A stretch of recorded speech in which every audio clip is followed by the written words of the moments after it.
Ding! Good evening. Oh, hold on. They probably get adverts. We've got to wait. They got adverts last time. What complaints? Right. Everyone said we couldn't hear the intro. How long's the adverts run for?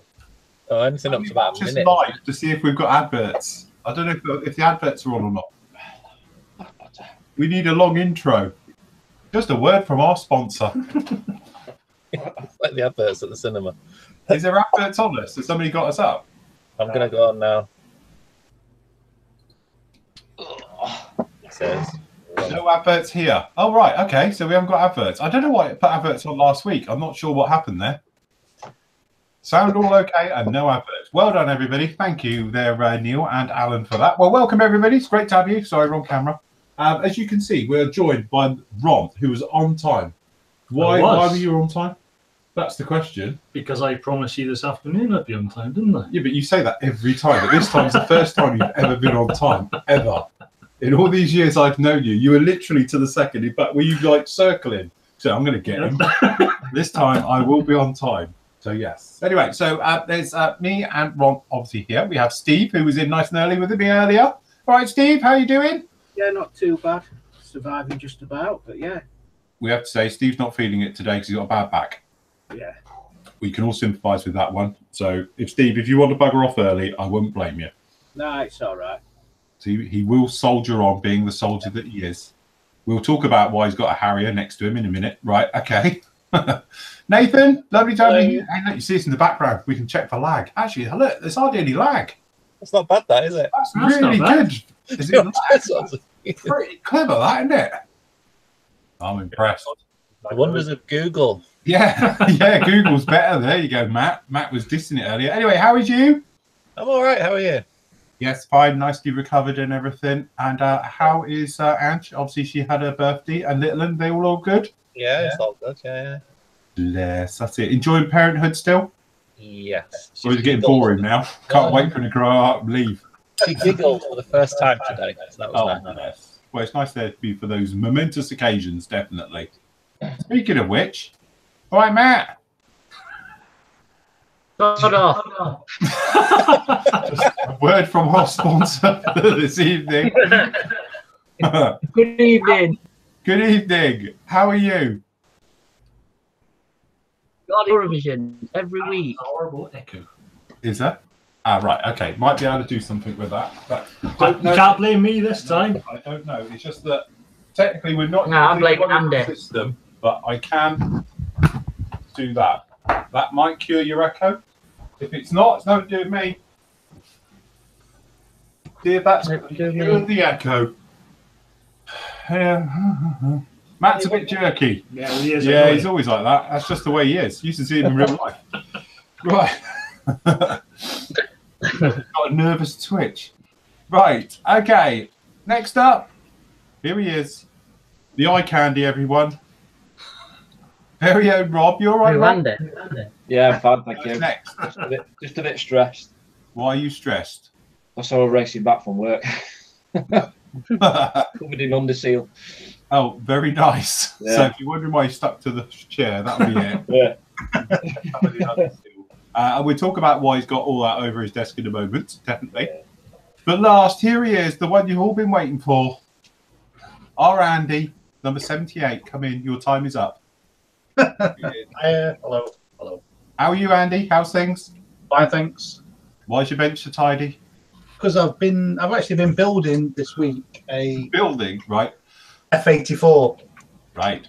for the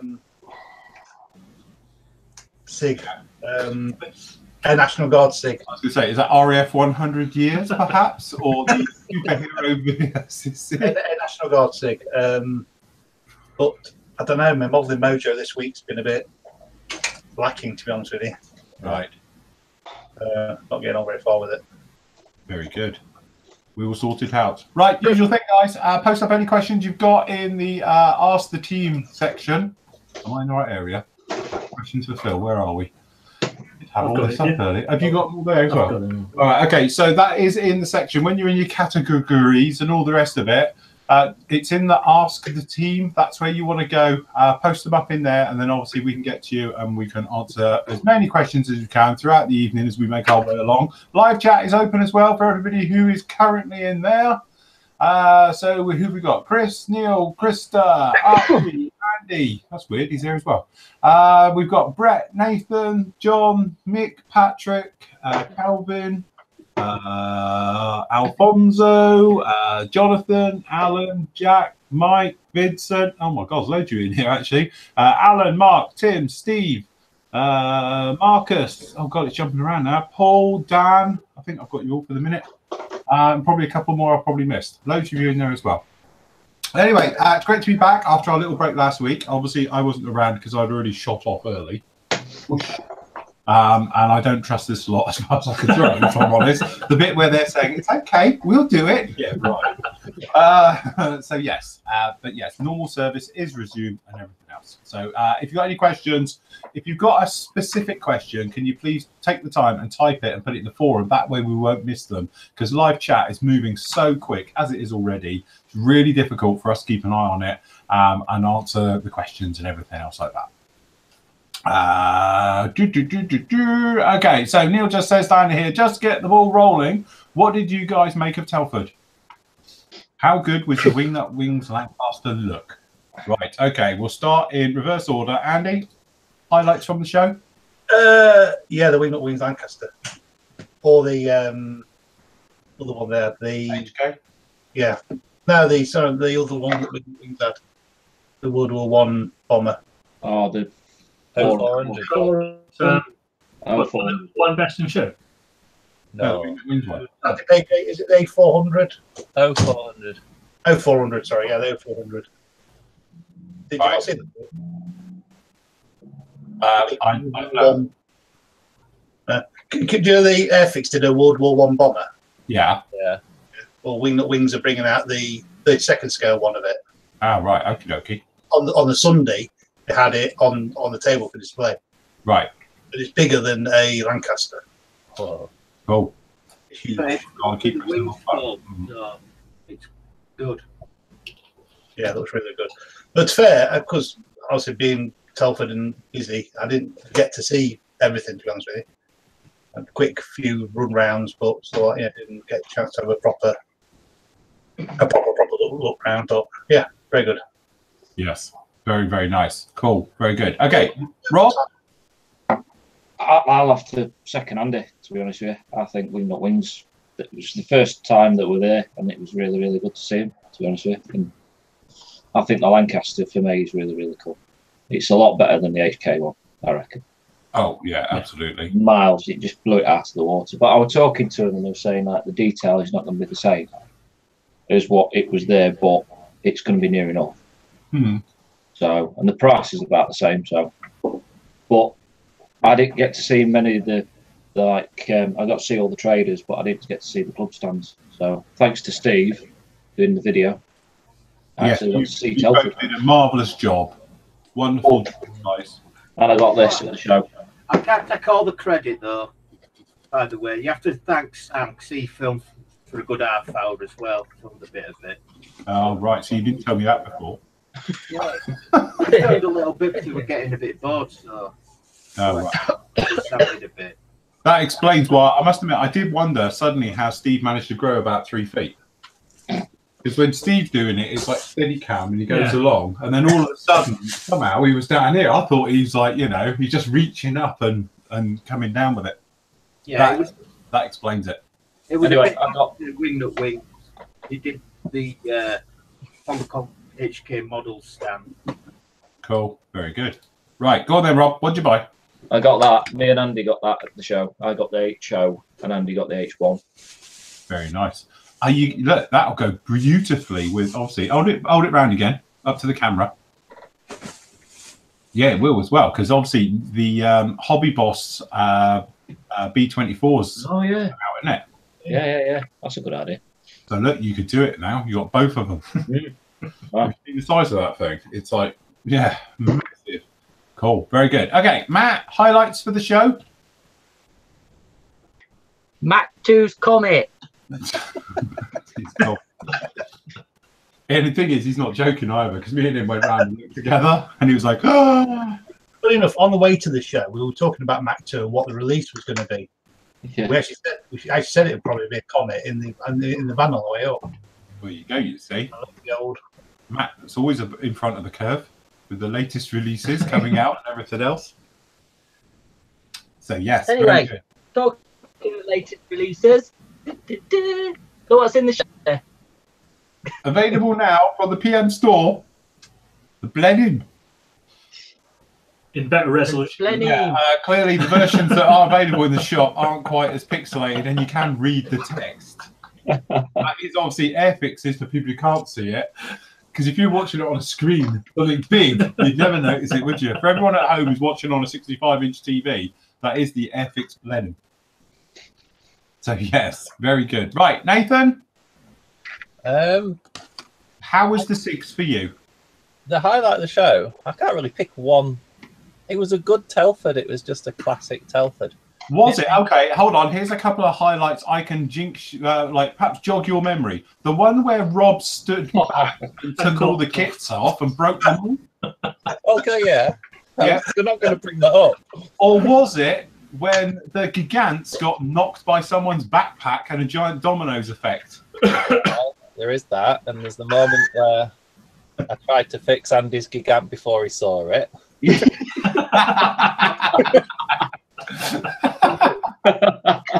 Definitely some breakage in the weekend.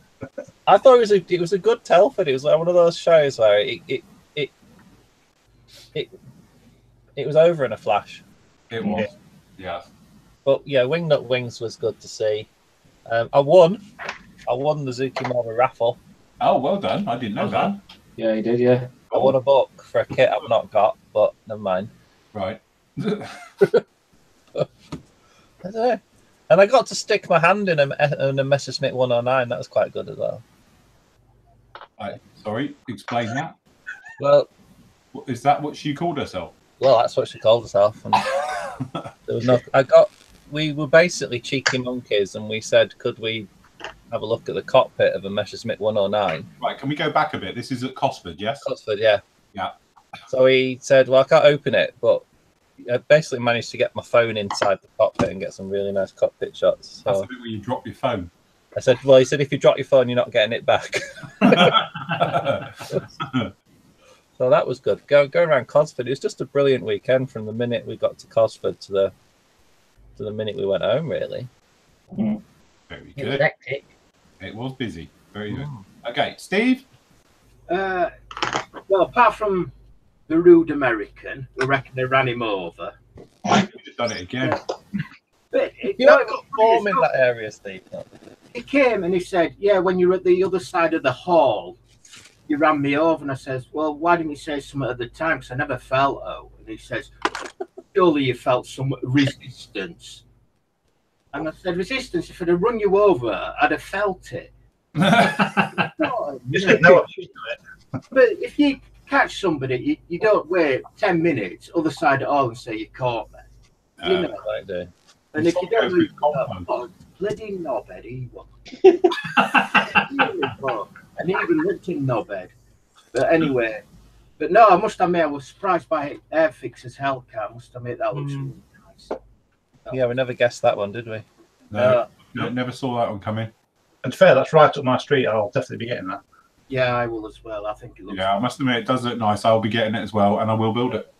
Yeah. And you can get probably some amazing colour schemes. They'll be on an aftermarket options. It'd be really nice kit to build. It's a bit difficult though with the version they bought. If they did the 3, you could do the 3-tone camo, the blue, and the white. But when they did a 5, they were basically all the dark blue. Yeah. Yeah. Unless you do a tug, and they did tugs in those as well, so you could do a target tugs. Yeah. Well, from what they're saying, they're bringing out 2 American, French. Oh, I'm Fleet Terror, yeah. Cool. So there's different coming out straight from the off, so it should be good. Yeah. Very nice. Very good. Right, Ron, you? Well, I enjoyed getting involved with the judging for the first time. How did that go? That went very well. Right. Yes. How many did you have to disqualify? We disqualified Best one at the show. 3. Yeah, the best one in the show. Best one in the show. Yeah. It was in the wrong category. Right. So why did you disqualify him? I was not the instigator, but it was deemed to be a diorama. Oh, so he had it on a base, did he? He did it. Right. Was it a proper base, or are we talking like a direct, like a little plinth thing? It was the Yak. I don't know if you saw it. I didn't actually get out there. I've only watched the footage the guy shot. And it was stripped apart, and there was up in a rig and tools, and the other two judges deemed it was telling a story, so it was a diorama, and it was. So okay, being picky then, as you are now an IPMS, scale model world judge. So if it's telling a story, it's seen as a diorama rather than just being on a base. Apparently, yes. So if you've got figures looking at a map, that's a story. I see. Controversial. What about if Eh? what about if there's a figure in the cockpit? Sorry? Oh, for God's sake, forget it. Carry on. Can you type your questions? The cockpit. Yes. Can you text the questions over, please, Matt? Yeah, can you do your I'm questions going on the for forum. everybody else? I'm Right. going on the forum. So the others? So the other highlights was obviously like the Hellcat, and the Wingnut Wings Lancaster. Probably be a bit big, Yes. but I like the nose The sections. nose sections. Yeah. They look Definitely. smart. Yes.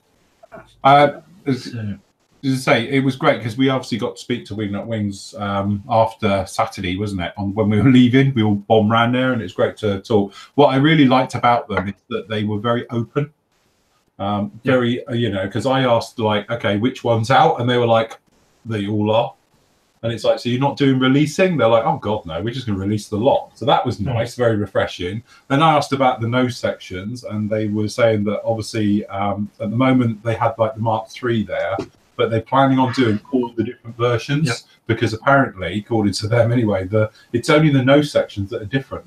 Yeah. So they're planning on releasing an entire fleet of just the noses. So in theory, you could then have just a nice little lineup of all the noses with different nose art, various things like that. And I must admit, I really did like it. And a lot of people have asked me anyway, but I will probably sing its praises forevermore. But when you put the HK one next to it, it's night and day. You're not, for the difference in money. You look at the stress skin and the detailing on the Wingnut Wings one, and knowing how Wingnut Wings goes together and how I know how HK models goes together, you're not going to do it. It really was nice. But that said, like I did say on the previous show, you do have to feel for HK models, because not only were they gazumped last time by Tamiya, and like, let's face it, you're a model company and you're a newish model company and you're setting it up, and then of all the companies, Tamiya comes along and does exactly what you're doing, and then they think, oh Jesus, give us a break. So we've got to do a Lancaster, and then probably the second best model company in the world decides they're going to do a Lanc as well. So talk about bad timing for them. So you do have to feel for them a little bit, but it's not going to make me want to go and buy their kit. And even if it is a little bit more money, and there's a lot of touting and speculation going around about it, I've spoken to a couple of people about the pricing. I don't think I'm savvy to say it outright because I'll drop people in, but I have been told what the price is. And to me, it's a bit more than I thought it was going to be, but it's not in the realms of being stupid. So it's a little bit more than the Felixstowe, because that's what was being touted before. It's going to be more than the Felixstowe was. But I think when you look at it, and you plastic into it, and then when you compare it obviously with the B24, the Liberator, which is, Matt was talking about it, me and Matt were talking about it, it's really a basic kit. It's got great surface detail, but that's all it is. But it doesn't have stress skin. Liberators are known for their skin being ripply all over them, and it's quite a basic model. That's quite expensive. You've got something like this, isn't going to be massively more for something of that quality and ilk. So, and it's not going to be a one-day build. Oh no, you're going to be building it for a long time. So the price per day. Yeah, that's it. And it's still a cheap hobby, as you say, when you're dealing with that. It was very interesting to see the obviously the Hellcat. I had never saw that coming whatsoever. Again, it's an American market. I think Airfix may be trying to break the American market, I think, for the first time. They're onto a winner because the Americans have the space and the funds, I think, to be able to do the bigger kits like that and do them justice. I can imagine the aftermarket people are going to jump on this with abundance as well. But straight out of the box, it looked fantastic. Yeah. I was talking to the developer of it, and I was talking to the sales guy when I was doing the filming. I did the live bit, and then I spoke to him afterwards. And hearing some of the stories about like the riveting, it's exactly as it is. If the riveting isn't, as in every 4 mil there's a rivet, that's because the real thing doesn't have it either. That's that attention to detail. Again, it's a bit gimmicky because you can put their motor inside it and all of that, which, we'd expect that from Airfix anyway. But generally, I have to say, it was a nice surprise, and it does look nice.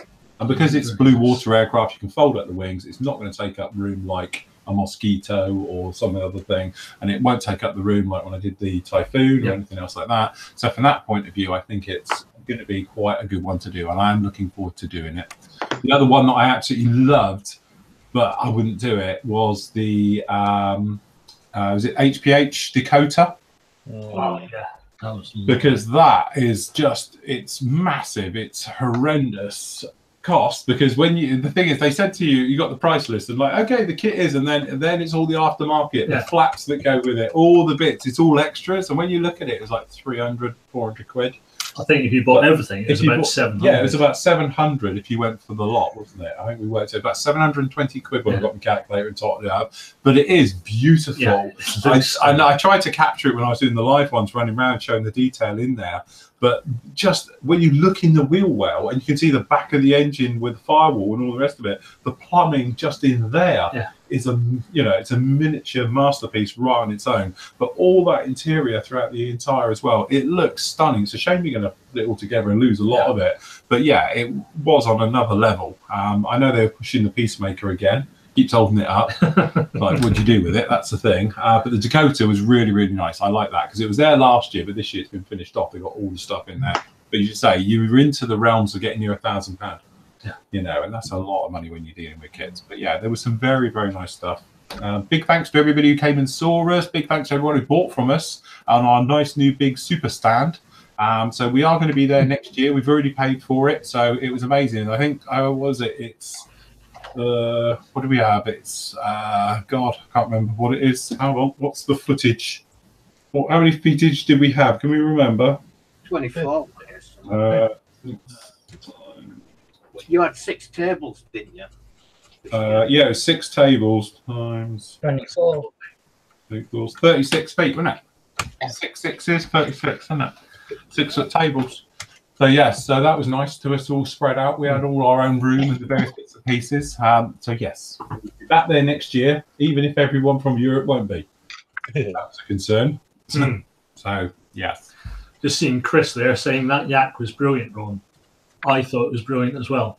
But the rules. In fact, on the video, you'll hear me and Rob having a big heated discussion over it. Rob said it shouldn't have been disqualified, it shouldn't have moved it, and I said no, because well, if you classify a model and you take it to the show, it would be nice for somebody to turn around and say, "Be fair, mate, I think it should be in that one." It should have asked though.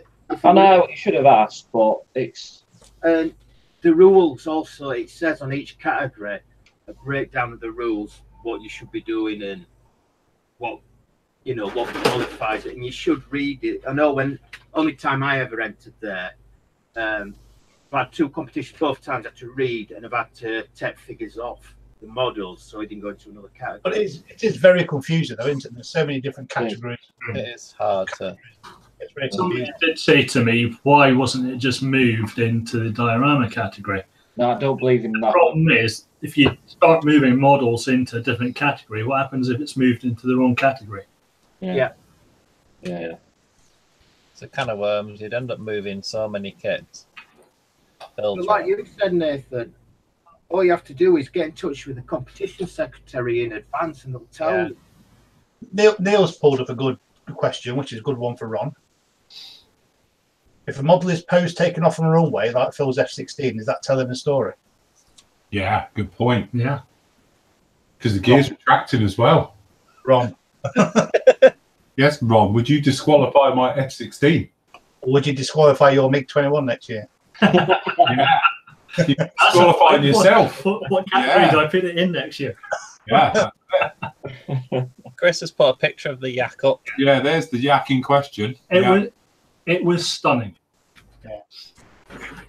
But disqualified. but disqualified. I think if you From my point of view, though, are we into that realm then where common sense has now left the building? Because, as you say, quite rightly, we think if I would, okay, this is Flory Fest thing, but if I did a model show and it was competition and somebody put it in the wrong area, I'd pick it up and shift it and put it in the right area.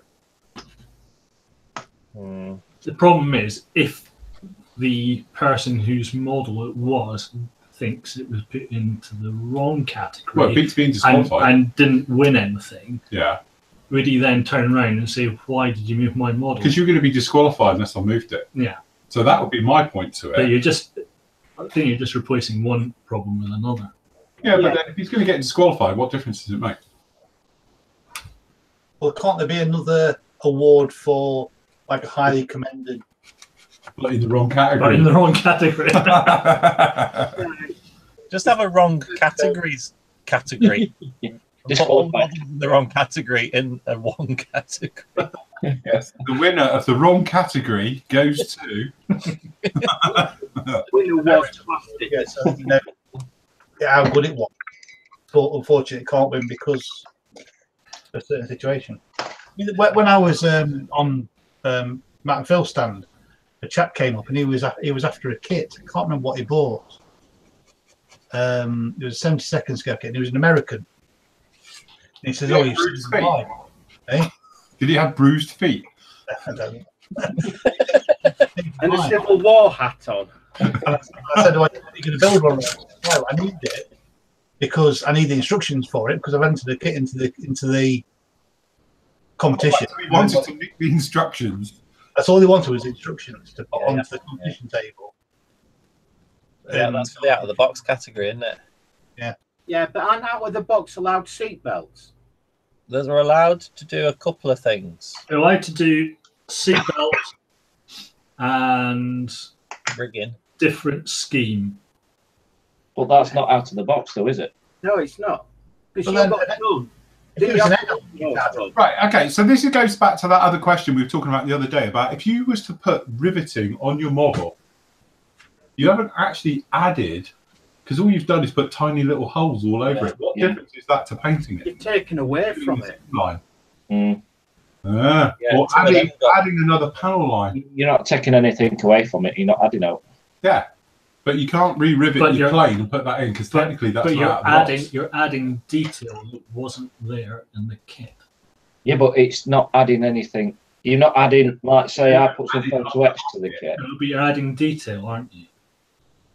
Yeah, but Surely that okay, that's a fine line then, isn't it? Because if you painted the cockpit really well, you've added more detail. so if I add seatbelts, that's not adding detail. I don't make the rules. You went to be a judge. This is I I've was been asked- waiting. I was asked John to. got it last time. I- You're this it now. I'm shadowing John this year. Right. Oh look, I blind leading the blind, isn't it? God, there was a decent judge amongst you three. The only reason why I ask is because I entered my owl, didn't I? My HE2 Yeah. and it's got antennas on the front, and they were aftermarket. But somebody next to me had a load of detail, and it wasn't classified as aftermarket. So If you built an Edard kit with all the, especially this year with all the brass kit, Profit that, yeah. Yeah. do that for the box. You're allowed that. Because you can do that. If it's an Edard kit with all the browsing and all the photo Yeah, etch, because that's still an out of the box build. That's out of the box. That's not adding detail. No. just build an kit. You couldn't buy a If you're doing it out of the box, you've got to provide the instructions. Yeah. Yeah. Right. What aftermarket instructions? Yeah, he's got the instructions. So what happens if you lost the instructions and had a set printed off? You have to go That's to fine, Ken as long as you can Well, do that. that's that there not the original instructions. They don't have to be the original instructions. Yeah, so almost they're instructions from the kit. I get where Steve's going. That aftermarket instructions. Modified the original instruction. Yeah, that's right. Yeah. Eating now. And you printed it on 90 GSM. Well, that's it. There we go. Right. Okay. Shall we have a look at some questions then? Hold on. I've got to find it. Have you got questions on your which way we do it? We can do it this way. So I can do it this way. I've got it here. So we're starting from post Telford. Yes. Right. So the first one is from Carl, who says, "Hi Phil, picked up a Great Wall Hobby Devastator, model number L4809 from yourself and Matt at Telford on Saturday. Having opened the box, I was disappointed to see that the Great Wall Hobby have reduced the contents of the box by deleting the mass set and colour artist picture. At first I thought Matt may have taken it out to hang on his bedroom wall, but having looked on page 2 of the instructions about the contents, it clearly shows no mask or picture included. On closer inspection of the box cover art, they've changed the picture very slightly by blackening out the white clouds on the left-hand side. What do you think? Why do you think they've done this? Is it to save a bit of money, as Great Wall Hobbies are not exactly cheap to buy? Still very happy with the model. I'll just have to buy a mask set when I get round to building it. Thanks, keep up the great work you do." If I'm correct in thinking, Mr. Matt, wasn't it Great Wall Hobbies' first release came with those and all the subsequent ones didn't? Yeah. I thought what happens is Great Wall Hobbies, like a lot of manufacturers, and I'll tell you who does it as well, is AFV. They do it as well, because I've got some of the AFV first releases. If you grab that F5 down the bottom, the AFV club, Tiger down the bottom, one on the bottom there, Ron, next to the Draken on the bottom.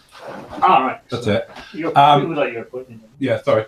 The what happens is the first releases come with, and this one I think does do it. There we go. Special parts included.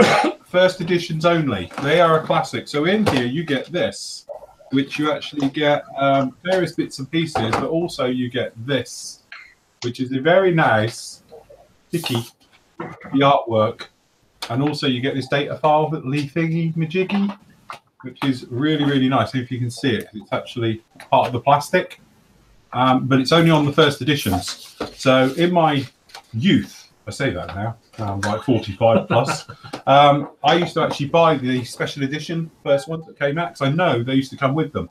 And that's the nice thing. And then afterwards, they don't. Some companies, Tammy is a classic, it says, limited edition, export only. They all were like it. I've never known one not to. It says comes with clear parts, this, that, and the other. But that's a classic example, because I bought another one of these and it didn't have it. Because I needed it for a commission job and all the rest of it back in the day. But that's what it is. And I think Great Wall Hobbies did it. But their mask set wasn't the best anyway in it. It's pretty pants. So I don't think you haven't lost out, put it like that.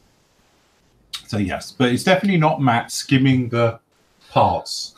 He only does that to us. Yeah. You don't need that extra set of wheels, clearly, or anything else he's lost. So yeah, so I think we're all okay with that one. Right, hold on. Just Ricky's got a question here because he's pumped in through my live jobby. Don't do that, everyone, because it gets lost in the feed. Guys, question. I have a friend that used the old Tester's tube red glue. Was asked me how to debond it. Any ideas? Is this the old stuff then? Because I'm not up on Tester's glue. Is that just like the normal poly cement you used to get as a kid?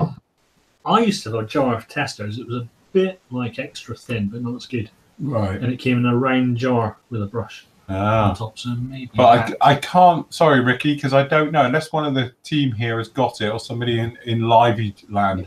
Never used it. Never used American Inter Testers, so we don't get Testers over here. And while I remember, just to think, you know, you're saying that comes with kits and bonus editions. That Zokimura Toru came with a complete exterior in clear parts, so you get the full normal kit. But if you want to do it in clear, you get a full exterior, and I mean full. So basically, what I know Rob fancied one, so basically I could probably give Rob the whole clear parts exterior, and he could build himself one in flight. There we go. You probably need get some make up your own cockpit. Yeah. You could do it in flight. Yeah, it's unbelievable. That's what we use in Euro landing instead of testers. Yeah, we use German stuff, clearly. There's nobody got a tube of Humbrol. Come on, one of you's got a tube of Humbrol. Get it out. With the kit. No. We want the original Humbrol. We need a tube of Humbrol. One of you's got it. I've got some. There we go. Nathan wins the prize. Yay. Mind you, that's cheap. That's from a gift set. from a gift. That's a gift set one. That don't count. We want an original, like Steve's got. I've got Revel plaster. Oh no, it's the plaster. I've got some of their bottle filler. Oh, The Ravel one. oh yeah, Compactia. Oh, what's plaster then? No, I've not got the proper one. What the hell is that?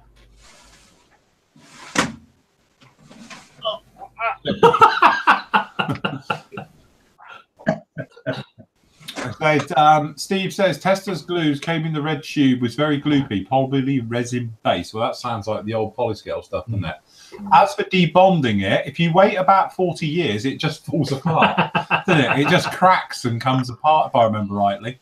But as for doing it off the cuff, I think it'll be literally brute force and ignorance. I have done it. If you use a fine razor saw and cut it, because the glue will be the weak spot still, and you should be able to just cut it. It's not like using the, weld action glues, which make it, seamless. So yes. Just seeing up there, somebody said about re-adding rivet detail. Oh yeah. If only you get rivets count. Oh, hold on. Everyone stop typing. Hold on, where is it? Up here. Isn't sounding can you restore lost rivet detail? Yes, because you're not adding, you're just putting back what was already there. I'll just put a few more back.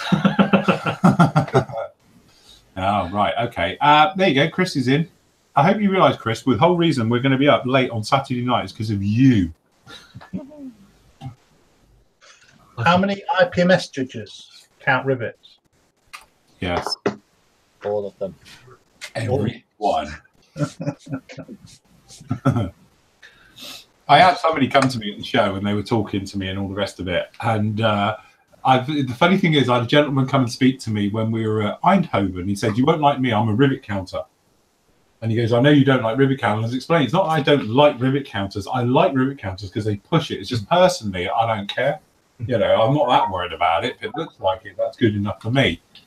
And at Telford, another guy came over to me and he's like, "Well, you probably wouldn't like me either," he says, "because if it looks like it, I don't care."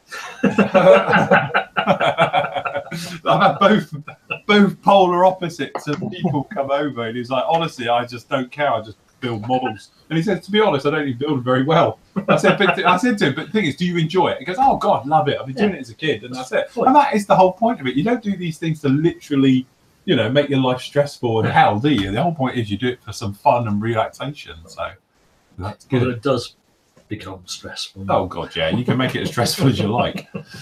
So yes. Right. Go on then. Next question. Okay, so skip one just because you put the wrong date on our video. Right. Hi, this one's Andy. Hi guys, hope all is well and your wallets are recovering from Telford. I know it's been mentioned before about filters for spray booth extractors and getting a roll of something from eBay and cutting it up being mentioned as being a lot cheaper than the OEM suppliers. But does it have to be similar material to the OEM stuff, or can something as simple as some gauze or similar do the trick? I'm assuming that the quicker and easier you can get the fumes and particles out of the room, the better. My extractor vents to the exterior of the house. Or does the extractor stuff need to be filtered before dumping to the outside atmosphere? I have a bench vent BV300S and want to keep the cost to a minimum. Thanks to Phil and Team Flory for giving us the best sight on the net. At the end of the day, like I've always said, if you what you're trying to do is get it out of your environment as fast as possible. So if you can just literally draw it out of your modelling room, wherever you're spraying, and dump it outside, brilliant. You don't need anything. The whole point of a filter, Matt's probably a better expert than this than me, but the filter diffuses the airflow as it's going in as well. So instead of it just being where the fan is and it's like a cone going to that point, it should just draw evenly into it. So when you're spraying it, it's not just being pulled straight to one point. It just all generally goes through. Then you're into the realm when you're in the back of it is particles. You're trying to catch heavy solvent-based particles and trap them in there so they don't end up going into the motor, and potentially, and I say potentially because I've still never met anybody who's managed to do it yet, is to get the motor, perhaps the brushes, to arc on the armature to spark and cause a fire. So that stops that. Then you're in realms behind that. Sometimes you get carbon filters. That's then you are actually then filtering the air, and potentially you could have it re-enter your atmosphere, and at least you've got rid of most of it. Personally, for me, you're just trying to get it out of your environment by any means possible whatsoever. So even if you're just opening a window, or you've got an actual, some type of extractor, I know guys that just make up homemade ones with like computer fans, and they do all of that type of thing. And then through to cooker hoods, you're just trying to improve your environment you're working in. But you still need a filter to stop the paint actually going. I know you said about paint going into your fan, the fumes, so they don't ignite. Yeah. But you don't want 6 months later to have a fan that's clogged up with paint, do you? So you still need. Yeah, that's it. That's what I mean. You're trying to trap the larger particles, aren't you? It's not just painted bits from going into your fan itself. Yeah, you don't want to be, painting your fan. Yeah, so you're extracting it. All you're extracting is the fumes, and then all the particles get trapped into the filter, which you can then replace at another time. And yeah. So prolonging the length of your fan. And you need to do your paper towel test, Phil, to see if your filter's still good. To be honest, I changed mine the other day. Look, they're brand new, almost. I did mine. I've changed both of my filters out. I can vouch for that. I can show everyone live. I did it the other day. Look, I bit the bullet. Oh, hold on. Here we go. Two filters. Yeah. So I bet I had, seeing as I hadn't done it for like ever, and it was all getting a bit whiffy. It should be fold the paper tissue in 4, half and half again, and it should stick to you. Yeah. The big difference is, like I always say to people, because people often say to me, like, when do you know it's not working? The bit where you're looking around your environment is cloudy. Clearly, it's time to change your filter. I do the other trick, and that's literally, I normally do the old, you just take a piece of thing, just chuck it onto it. It should just stick to it, not move. Then fold it in half, do it again, and then literally you should be able to go a quarter, and it will hold. And that's good, but that's not the same for them all. This is just these, the BD 300s we've got here. We've got huge engines in there to draw it out the exhausts, but other ones won't do it quite as well. But anything's better than nothing. But again, that is my whole point. Even if you're spraying at a window, it helps. You just don't want to be sucking this stuff in. It's not good for you. It's not big and it's not clever.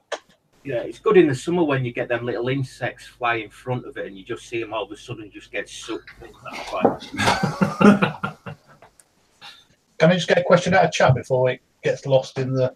Yes. Yeah. Rob Lee says, hey guys, question for Phil. Is there a general theme for the turkey shoot? Last year, there was along the lines of stuff we'd already started but stolen. Uses vlogs, you said you guys are doing £3 shockers, but it was a bit vague on what the theme is for the rest of us. Yeah, well, to be honest, the theme this year is have fun. That's it. It's as simple as that. At the end of the day, just have fun with it, enjoy it, do whatever you like. Us lot, and we blame Nathan for this, because I'm sure he started this, because Nathan bought me as a very nice present this. So I'm going to build this, and this cost a whole £3. Yeah. Okay, so I'm building this. You're doing... I don't even know what make it is. It's Fujami. Is it Fujami? Yeah. Oh, yeah. Fujami.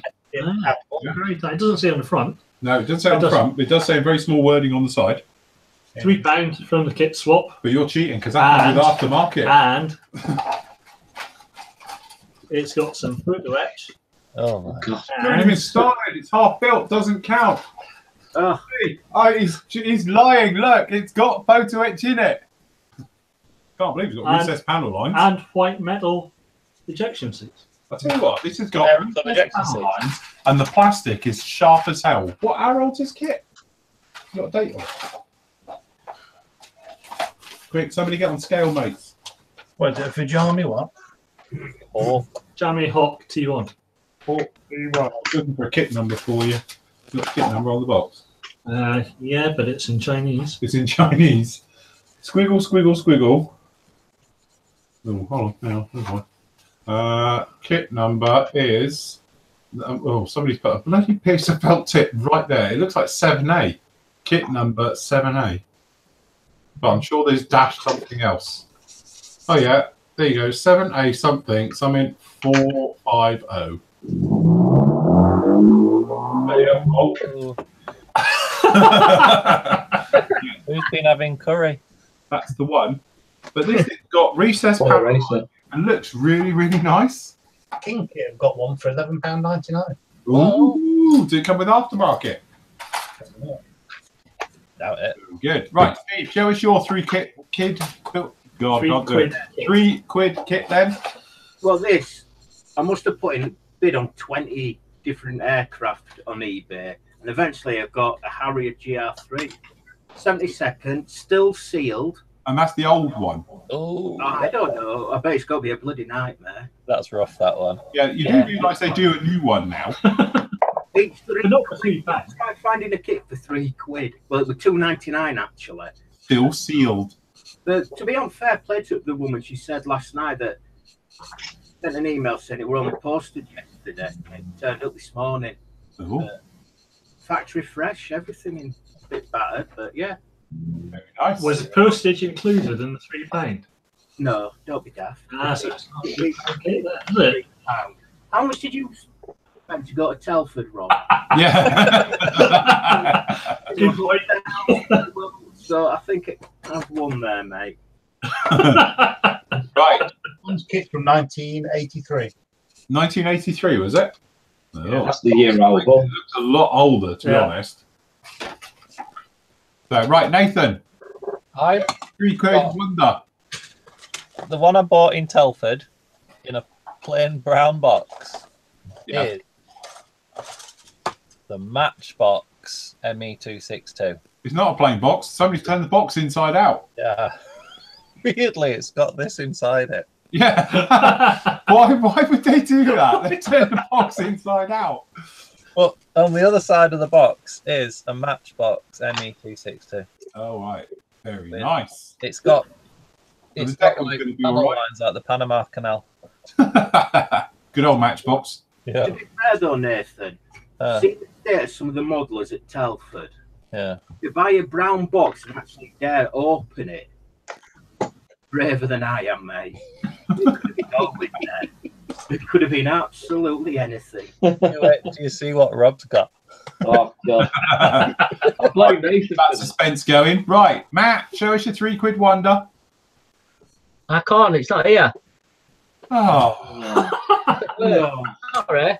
I'm sorry, But everyone. Nathan, It's our Nathan, international tell us how much distribution you bought centre. me. I can. Is it 1/100 scale? Yeah. Yeah, it's a 1/100 scale. Hasegawa. Hasegawa C47. I tell you what, it's brilliant. It's a lovely little kit. It's only about 3 inches long, 2.5, 3 inches long, but the detail's amazing She for the said. scale. It'll take him about 5 minutes to build it, I think. Oh, is that what Matt was saying? He reckons he could build his on Saturday night alone. I'll probably build it in Yeah. an hour. In 10 minutes. Because it's just olive drab and then a few D-Day stripes and that's it. It's done. Right, okay. And no, I'm not rigging mine before anyone asks. Right, okay, go on then, Rob. Show us what you got. I blame Nathan for this. I'm getting a lot of flack for this, isn't it? Plain box again. Is yours inside out and all? Yeah. Why did somebody do Why that? do they do that? But mine's a MiG-21. Oh. It's not a MiG-21. It's a Henschel. Oh. And I didn't cut it off the sprue, it fell off the sprue. Is it the old Revell kit or something? Or I don't know what it is. the Airfix? Like, Well, you're the one with Hold on, I'll show you. It's the instructions that are really funny. Back a bit. It's bit. it got those raised rivets that are like sandpaper. Oh, yeah, that's nice. Raised rivets. Don't lose them.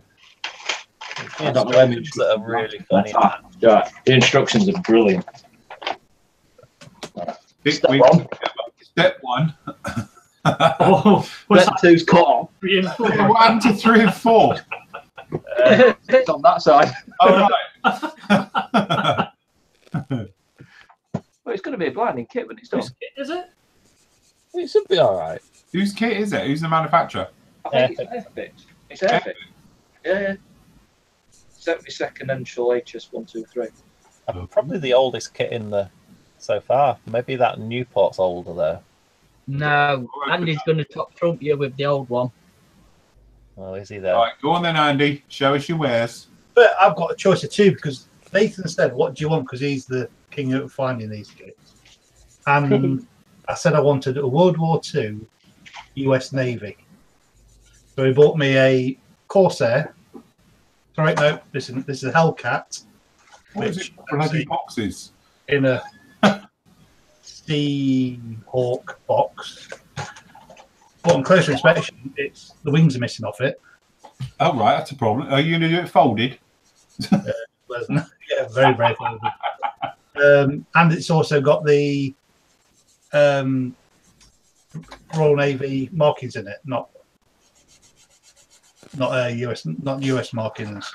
But he also got me that as well. Ooh. It's a proper dog of a kit. But the decals in that are crap. So what I'm going to do is convert it into a Fleet Air Arm one and use the decals out of the other one on that and do a Fleet Air Arm Corsair. Oh. And it's horrible. Proper horrible. Right. See? So there you go. That's what you need to do. You either, you can carry on with whatever you want to do. There's no problem at all. Or if you're like me. Why are you not doing the rigging? Because I can't be asked. In a nutshell. I'm going to rig mine. To be honest, apart from the horrendous flash, which is difficult to tell the parts from the actual the model itself, it should be a fun build. It won't take you long. Well, I think I need something to do the alignment, clearly. Oh, look out. I don't want to damage any of the parts, clearly. I might improve it. So, but yes. So there we go. I have a pilot who has no legs. So look. But he does have a nice detailed engine. My new Jigger bought at Telford. Ailerons. Yes. It might be a bit big for your kit. What's that? Yeah, I've got one of them as well. I think, and I don't know if it would fit. No. So I need a jig, clearly. But yeah, it should be interesting. Oh, race plan. Let's have a look at the instructions, because obviously they're the highlight of the kit. Decals, I think I can get away with. They're going to be all right. Massive decal sheet, which is bigger than the kit itself, which is the thing to it. It's like not even to scale. Hold on. Yes. So, see, mine actually is going to take a lot of work because mine's got, mine is actually just health and safety. And that is it. So my parts thing consists of 8 steps, including engine detail, sticking matey body inside it, sticking the front and arse end on, and then the prop, and I'm done. But it does come with a wiring diagram and shows about doing rigging. So I might actually do it, because I shouldn't be able to knock this out quite quick. Camo work, piece of cake. I'll just hit it with a paintbrush. It'll be good. So yes, I think we'll be all right. I might not do the Harry. I might do with that free kit that I found in my stash that don't belong to me. Oh, you can't do that. That's cheating. That's cheating. This is. Have you looked inside it now and just know what you've got to build? You know that really old musty that's been in somebody's stash for about 500 years smell? That Harrier. I built that Harrier as a kid. It was awful then. It's got Gloucester Gladiator, hasn't it? What are you doing, camo? Umbro paint, matte white. Oh, it's got the snow one. Ooh. What are you doing? These very fancy. It's just like, it's a digestive, but on a thin thing. It's a cross between a Pringle. Right, I was going to say it's a chocolate covered Pringle. And McVitie's digestive. Oh, very good.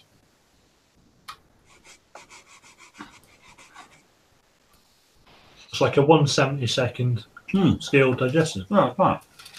So technically, if you push 3 together, it's also getting the normal one. Patrick's going. See you, Patrick. See you later. Patrick. Hey, Patrick. Bye, Patrick.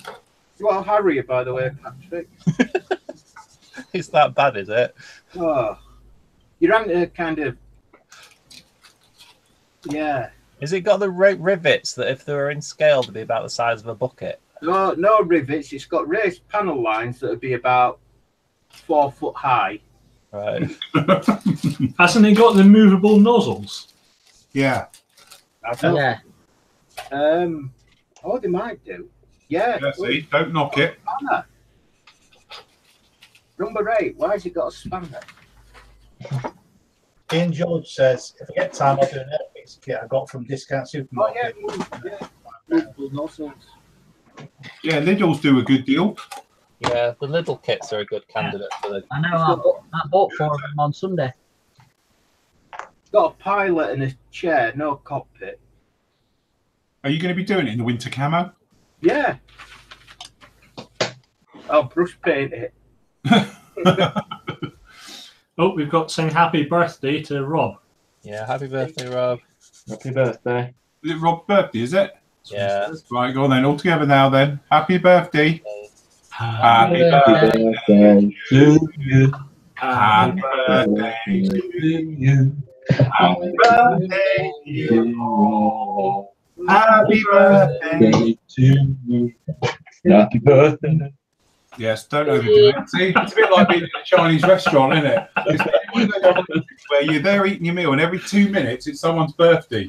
And all the staff come along clapping. Do you like my Fridays? Sod Like off. that? Yeah, that's us. Lot. I'm trying to eat my dinner. Get stuffed. We sounded good. We did.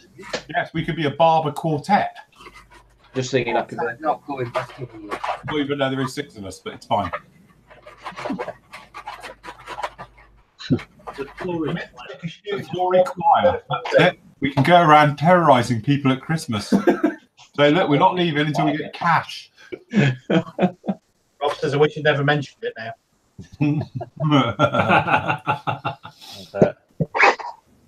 Yeah, Chris says, Yes, go on then. Next question.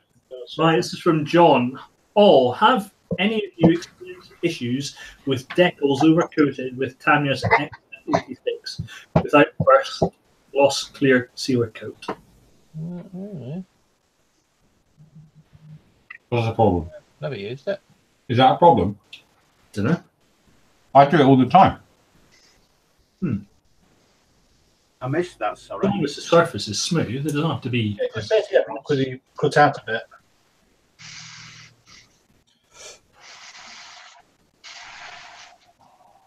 You mean, oh, right, I'm sorry, I get what you mean now. You're trying to decal over a flat coat. Yeah? Yeah. Right. I think so.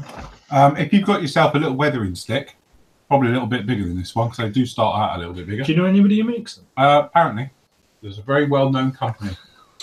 But literally, if you just lightly sand with the green and then go the white and then just put your decal on top of it, you don't have to mess around with any of that, because to be honest, that's what I did to this one. Ta-da! Shitting! But apart from the tailplane broke off on me, we're doing all right. So yes. Felix on the tail, we're good to go. The way I read it is actually asking if you can put XF86 over a decal without first putting a gloss coat down and sealing Yeah, the that's decal. what I thought the first time, but yes, you can, and that's what I do as well. I like with this one, this will get a coat of once I've got rid of the silver, and I've got a little bit here and there I need to take care of. Once that's down and I'm happy with it, it'll just get a coat of that of Tamiya's FX. I might have pronounced that. XF86. Get that, and then I'll literally let that dry and then put the wash over the top of it and we're good to go. I must admit, when doing armour, I very rarely, before I put some of the day coats on, I usually put it straight over the paint and just put a bit of solution, and then I'll even put the wash, even oil, enamel washes straight over the day coat. Yeah, I must admit I do the same too nowadays. Once you've got them set on there, they're not shifting. Certain times, especially with armour, it looks better because it gives it more effect. True. Right, next question. This is from Robert.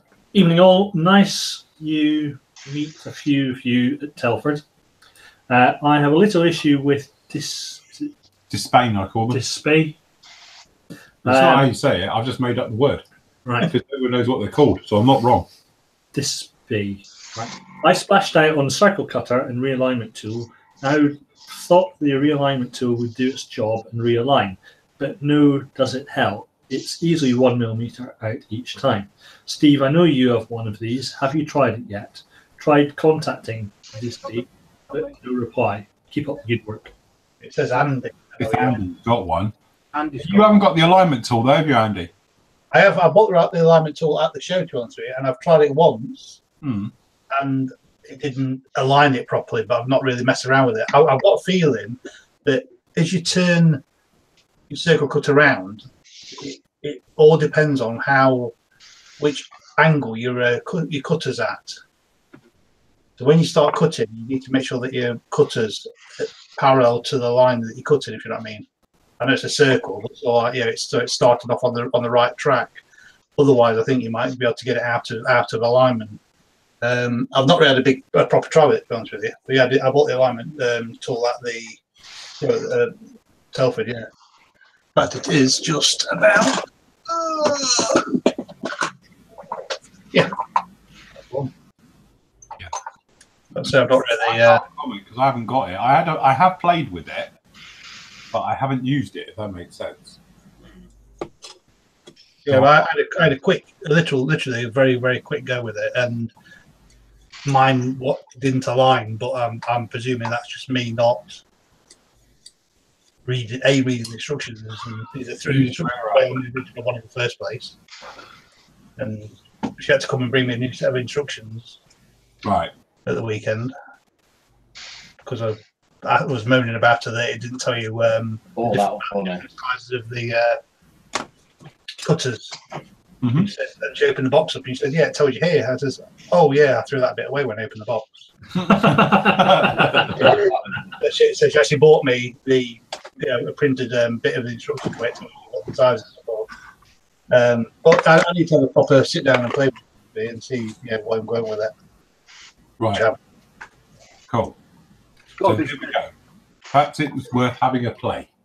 I'll tell you what, while you're all talking, I'll have a play now. That's right. You play, we'll read the next question. Right, so the next one's from Brian. Hi, Phil and team. I have a Trumpeter 132nd swordfish in the stash. Good luck. Having watched Phil's video build, where can I get the piano wire used for the back end control? What gauge was it? Ooh. Very small.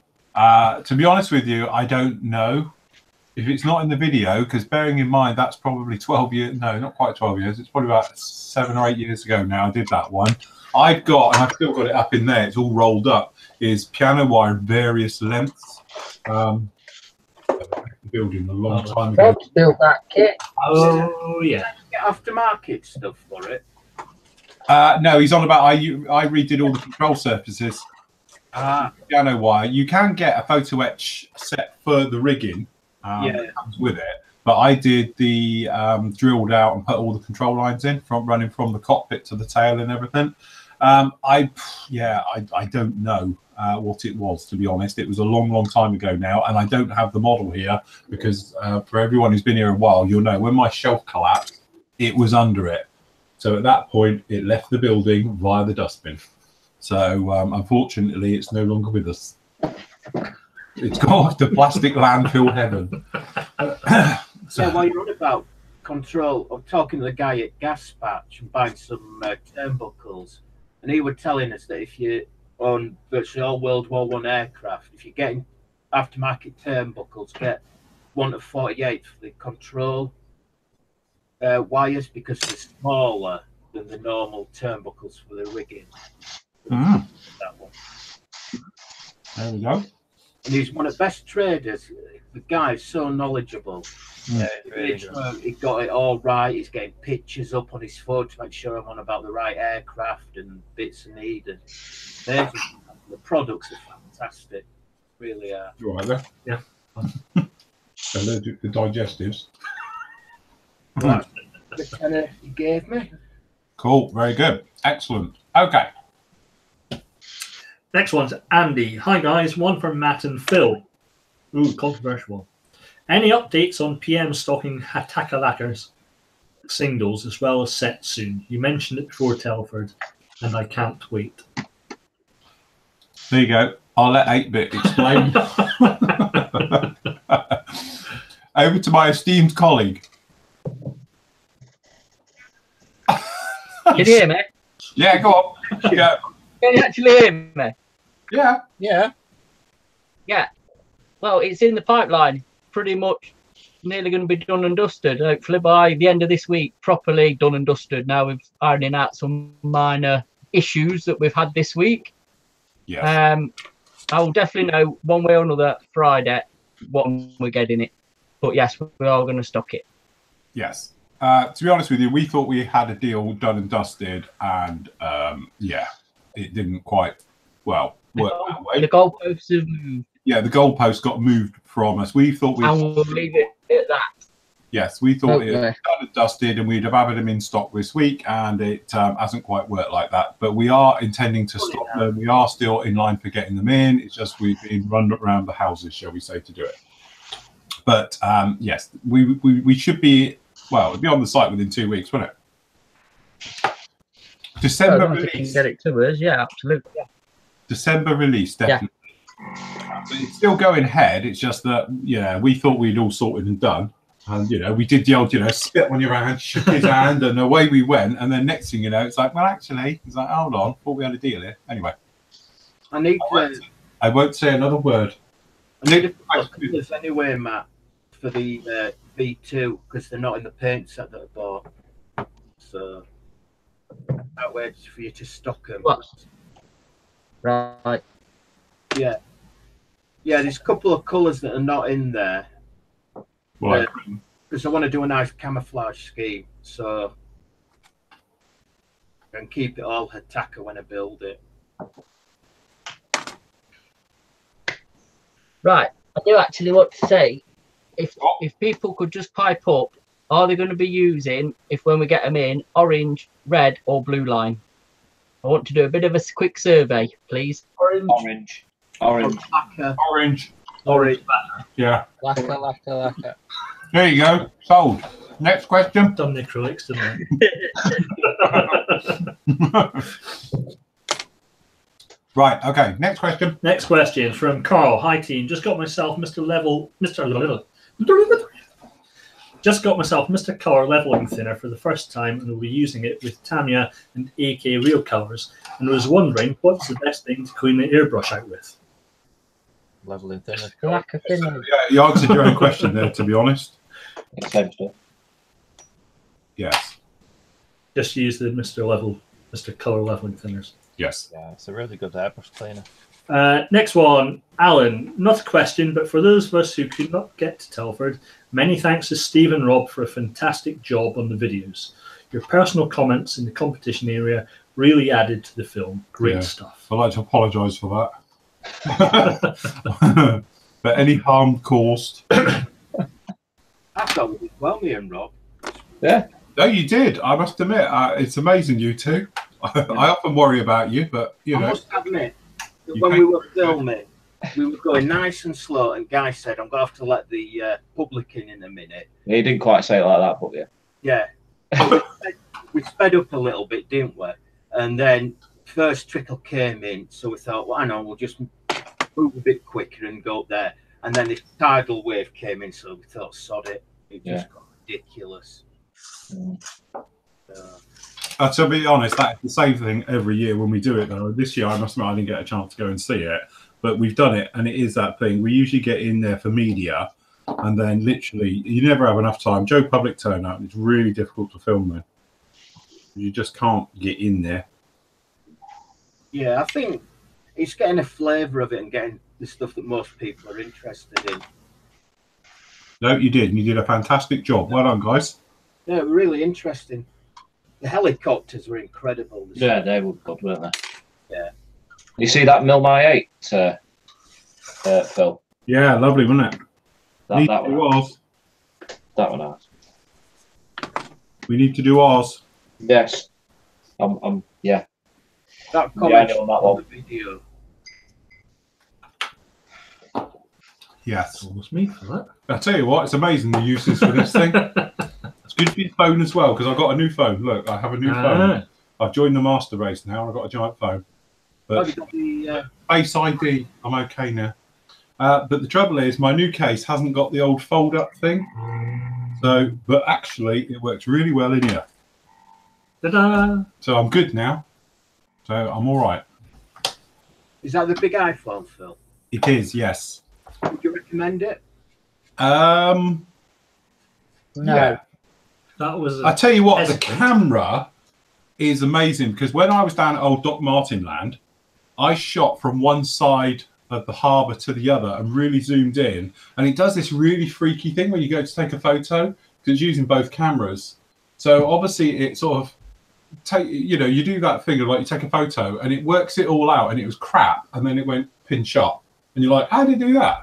And it literally was a long way away, the zoom on it, because obviously it's not optical zoom, it's all digital, but it worked it all out and did it all its bit and everything else. The camera is amazing. I can't fault the camera and all the different videos. I did some video work with it the other day just to see what it could do, slow-mo and all the bits and pieces, and it was actually really, really good, brilliant. But it's still the same as every other iPhone. Apart from that one's got now face recognition, which is lightning fast, because as fast as you open it up, you're in. Yeah. Because it just sees your face and it's straight in now. So. Trouble is, you're a well-known face, so anybody could Well, your phone. apparently, I've got a friend of mine who's got a massive beard, and he shaved it off, and it was like, "Who are you?" Because it's supposed to learn it. If you were growing a beard, it would learn as you did it, but because he just hoofed it off, it was like, "And you are?" And he's like, "Come on." So you'd have to trim it. Yeah, that's it. You have to keep going slowly, and you'll be fine over a couple of months. You'll be all right. I must admit, Sam due a renewal, and I'm thinking of getting the bigger one. Yeah, well, I must admit, I have gone the whole hog and got the big one now, and it's typical iPhone. It's really responsive. It's very quick. It does it all its bits and pieces, just like the other iPhone does. The one thing I have noticed with the big one, I don't know if it's the same for the smaller one, but the battery life on this, I've been on this all day, and I've still got over half, and I've used it a lot today. That was just a map. And but yeah, it's literally the battery. To start with, I thought there was a problem because it just doesn't go down. So it must have a bigger battery than the standard my other one, my iPhone 7. I used to have to charge it up literally by 7 o'clock in the evening. It was dead. Wow. So that thing is just going on forever. So I'm happy with the battery life. I must admit, I use mine instead of my iPad. My mum's got my iPad now, and I use it all the time, watch videos, everything. That's why I'm thinking get the bigger one this time instead of my. I tell you what, the good thing is, our forum on here is a delight to use these days, because although the forum is designed to be used on your phone, when you do it now, you can literally just press any of the buttons, and you don't have to do the thing and make it bigger before you press it. Because it on this size anyway, it's no problem at all. You can just click it and it goes, and it's no problem at all, and all the other functions. So I have to say, it is very nice for that. The other thing as well, being bigger, if you're doing emails, you can do landscape and have all your messages down one side and then your other things on the other. But on here now, because it's a slightly bigger screen, it's really, really nice to go through the forum. And if you are answering and doing questions and things like that, it's just really straightforward. So, yeah. And also, speaking of forum, don't forget we have now updated the forum now. So if you do want to put a picture, I was on the phone with the devs, and to be honest, I have to give them a due. I was speaking to a guy called Scott, and our Scott was a blind, because I asked him a load of questions about stuff I want to change in the near future. And I was like, right, and also we got this. He's like, I will do it now. And he's literally like, try it. And he's like, yeah, we've got it working. We're good to go. And so we fixed the problem now where if you used to do a reply, you couldn't add a photo. I know you can put the code in, and that's how I tend to do it, but you couldn't just click on photo and then it will put you in the link and you can do it all. Now it does it all. It's all working and it's all fine. All good. Good. I've been playing around. All right, hold on. Oh, back 10. Right, go on then, Andy. Are you on screen with me? Right. Yes. Right, I've done it two different ways. The first way I did a a circle, then did a concentric circle. I basically did the first circle, left it on, and then used that part to keep it still. Took it away, changed it, put it back, and redid the circle. Yeah, and it came out perfectly. Yes. The second time I did a circle, same size, took it away, used that part, and lined it up with the circles, and put that on, and then put my bit back in. Yeah. And I can't get, for the life of me, I cannot get it centre. Right. Just take away the. Andy. Yes, mate. You know the tool that the circle cutter thing. Just bring it into camera shot. The actual circle. No, the other one. The actual circle cutter. Yeah. Does it depend on which corner you put it in? It shouldn't do, but it's square. Is it? It's bang in the middle. Yeah. All right. Are you sure? It could be Rob's right. It might be something as simple as. Did you read the instructions? Yeah, have you read the instructions? No. I'll say I haven't. So you can see that one perfect. Yes. The one where I just offered it up to the corner like that. Yeah. Yeah. And this one, which is one I've used the plastic bit. Bear in Yeah. mind, without reading the instructions, I must admit. Right. You can see that one. It looks like a googly eye. Like an Airfix. Yeah, but the circle cutter thing is offset. Yeah, it does look like it. Bring the circle cutter back in again. It does look like the cutting thing isn't in the centre, is it? Or is it? Is it just the trick of the eye? It just rotates around the centre. Not in the centre because it's 10mm out, if you know what I mean, to do a circle. Oh. If it was in the centre, then we'll be doing a circle, would it? Yeah, read instructions. Read instructions. Yeah, could do. I give up. Right. Andy, read the instructions and get back to us. Right. Okay. Next question is from Sean. Would that be Sean? Hold on. Let me bring it up over half.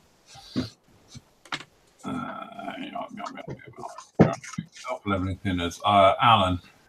Oh no, I had this before. What? That one there? Yeah. It's Cy on Mark. That's his name. It's Cy-on, because I called him Simon, and he was like, "No, it's Cy-on." Cy-on. I spoke to him earlier today. Evening, gents. My first time in the live chat stroke forum. Loving the site in general and the warmness of the people here on the site. Most welcoming. Anyways, my question is... If smelly. Don't worry, carry on. Anyway, my question is, as a guy who happens to like the aircraft in flight, can you recommend a good place to get in-flight bases from, rather than having to make my own? Yes. Yeah. Yes. Is Mark in live chat? Quick, Mark, chat him up. Get a sale. So, yes, our very own Mark, who does our stands and everything else. Watch this space, because I don't know if Mark's on tonight. Is Mark actually in chat? We'll get. Why isn't Mark just on the team thing with us anyway? Yeah. I don't know. Yeah, Mark is He on. needs to be on here. Yeah, Mark, you should be in here, you numpty. Hang on, I'll send him. I did. Send Mark the link and we'll just bring him in. It'll be easier. Because he doesn't have thingy. Has he got It was the other night, wasn't it? Hangouts? No. No, because he usually comes in via Skype, and we're not on Skype. We're on Hangout. I've been talking to him on Skype during the week. Yeah, I was going to say that's the thing. Yeah, Mark. All right, Steve's just going to send you the link, and you can come on live. No pressure. To be fair, I need to say, because I'm getting some prints and what I bought from Telford, and he's going to do me the frame to go around it. Picture frames from as well now. There's no end to this man's talents. So he said that he can do it in where? Yeah, he said that he can do it in anything but metal. So. Oh look, Mark can't. He hasn't got his webcam on. Right. Okay. So yes, we can. Obviously, we can. You have to speak to Mark if you got anything specific. because Mark does the shadow stands and all the bits and pieces. Mark's also making me a stand for this because mine's going to be in flight. Hence, we've done gear up with all the rest of it. So I'm going to have mine at a nice jaunty angle. Me and Mark were talking about it when we was down here the other week of whatever we decided on, 10, 15 degrees, whatever it was, doing something. So wings back, we're going to be like that. Speed of heat. Yeah. So yes. Cool. The guys are answering as well. Apparently, Andy says orange twice. That'll be for your poll there, Mr. Man. Oh, yeah, for the attacker. Okay, orange.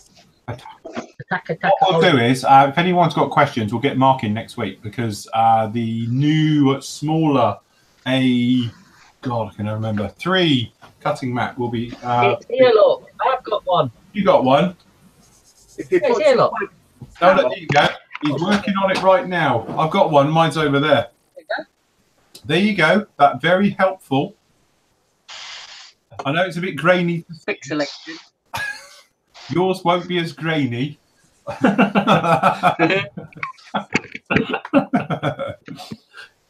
It has got smooth edges. It has got smooth edges. Mine, this is obviously the big one, but I've got the smaller one. Is literally, you can see the back of it. Oh, you can't actually. It's just that shot.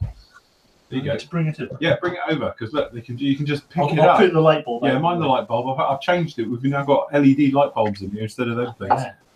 Can I ask, why did you put that on? Because these normally aren't on. Right. When I turn off the power, it turns off that entire ring lane off the top, and I'm left in darkness. Can't find the exit. Right. Okay. My glamorous assistant. Glamorous? Right. Ron will show you now the ease of how this is. Da, da, da. So yes, this one. A bit too far because the Wessex will fall. Will be out. Is this one glued together? Yes, it is. That's right. It's fine. I don't know because sometimes I only glued this one together the other day, first time. So yes, there we go. Will be available next week. We're going to put one on the start on Monday. It is. It's not a light piece of kit. That's why it costs a fortune to send. And our nice new packaging as well that Mark's worked out now, so we don't get damages. Well, it's amazing how we can get these things all around the world no problem. Yet you send one down the road and Posty jumps on it. I blame obviously John, Mr. Buller. Yeah. It's him. Probably saw the stick and went hee hee. So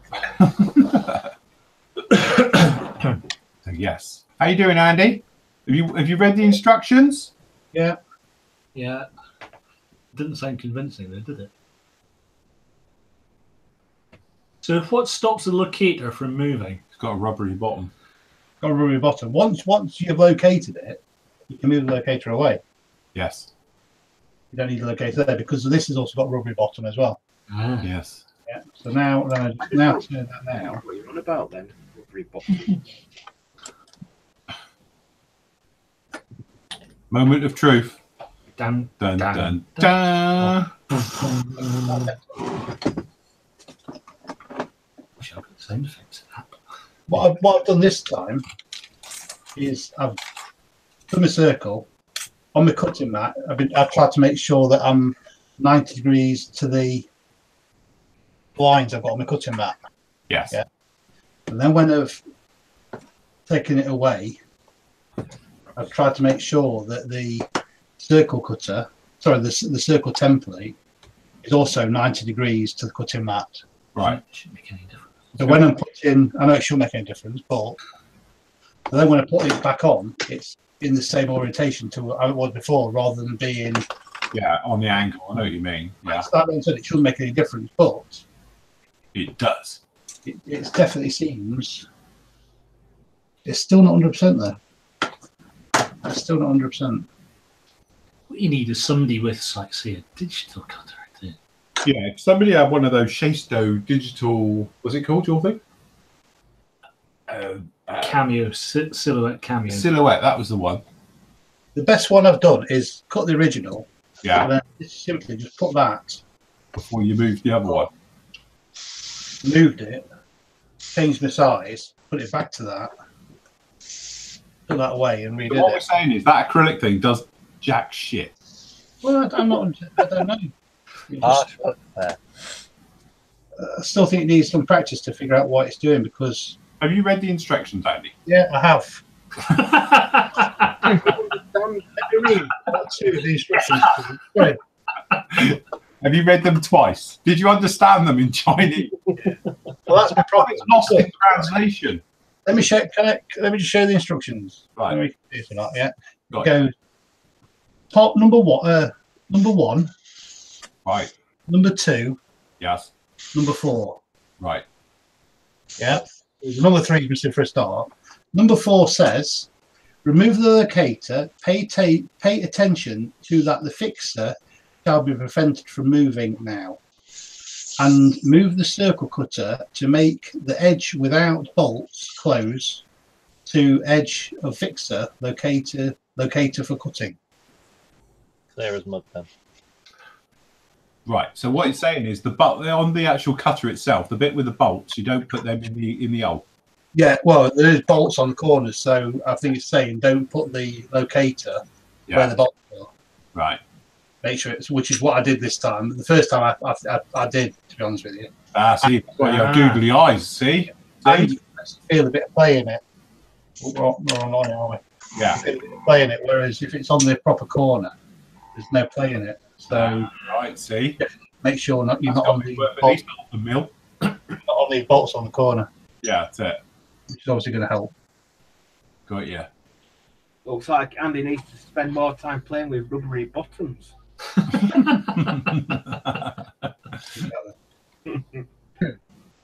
still a bit of play in it.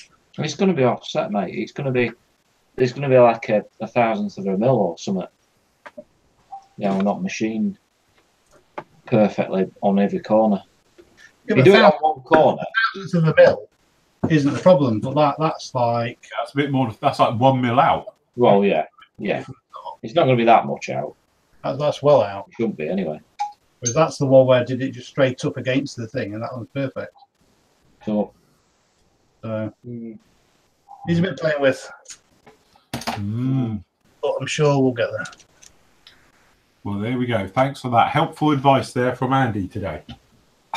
For more time, we have read the instructions. Right, Jeff Angus says orange line as well. So that's it. We're just doing orange line. Everybody wants next question. orange line. Okay, I've got a question. Go on. Which I asked you guys last night, and nobody answered me. Well, no, actually, no. I did read it, and I was going to do it. I couldn't be bothered.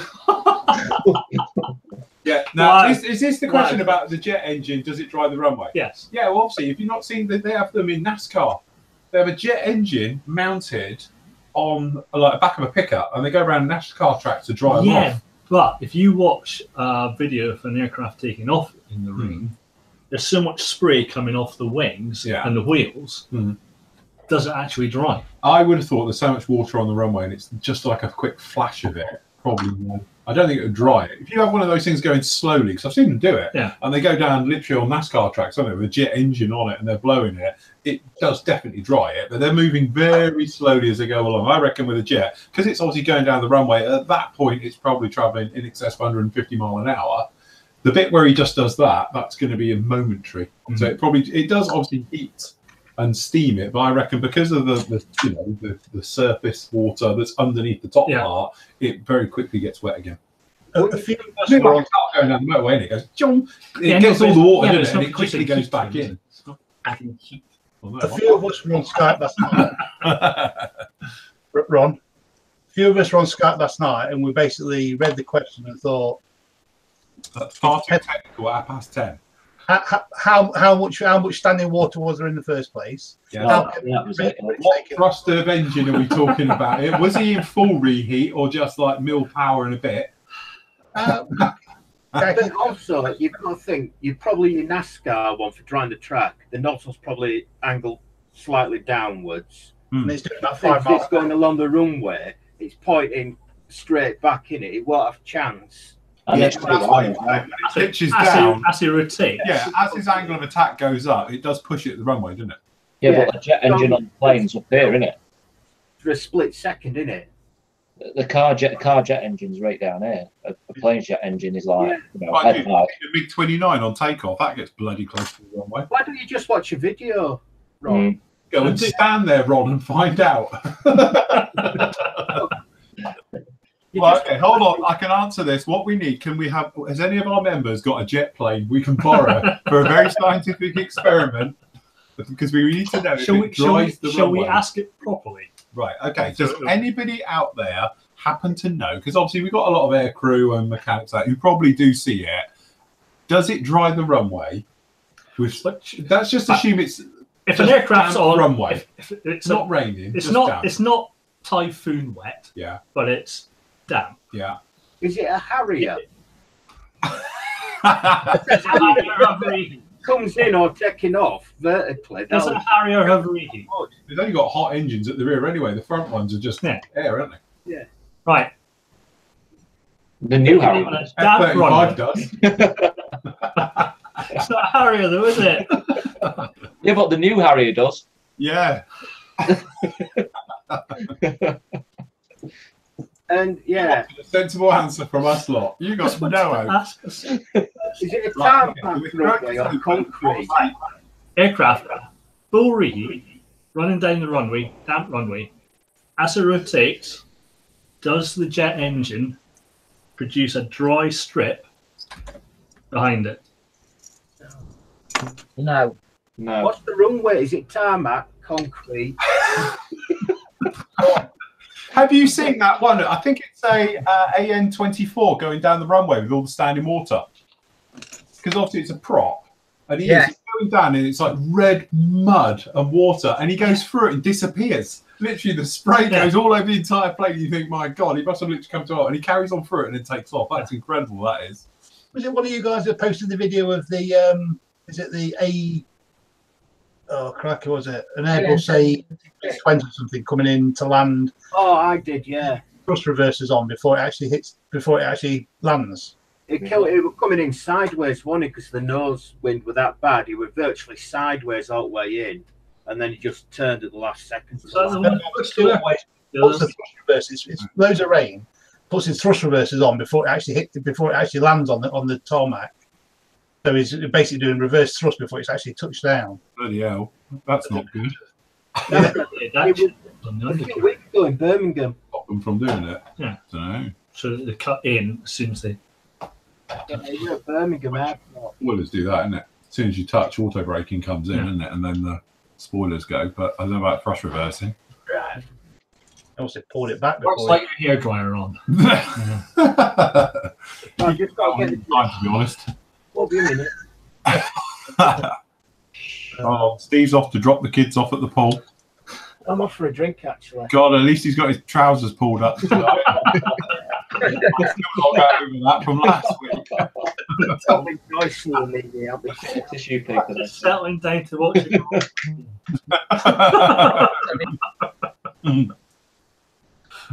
There he goes. Right. Okay. Right. Next question. Next question is from Ricky's asking the thing about the tester's glue again, which we've answered. Next one's from Craig. Steve, what's the big white thing behind you? Oh, he's gone. He's gone. Hold on, we can look. His underpants.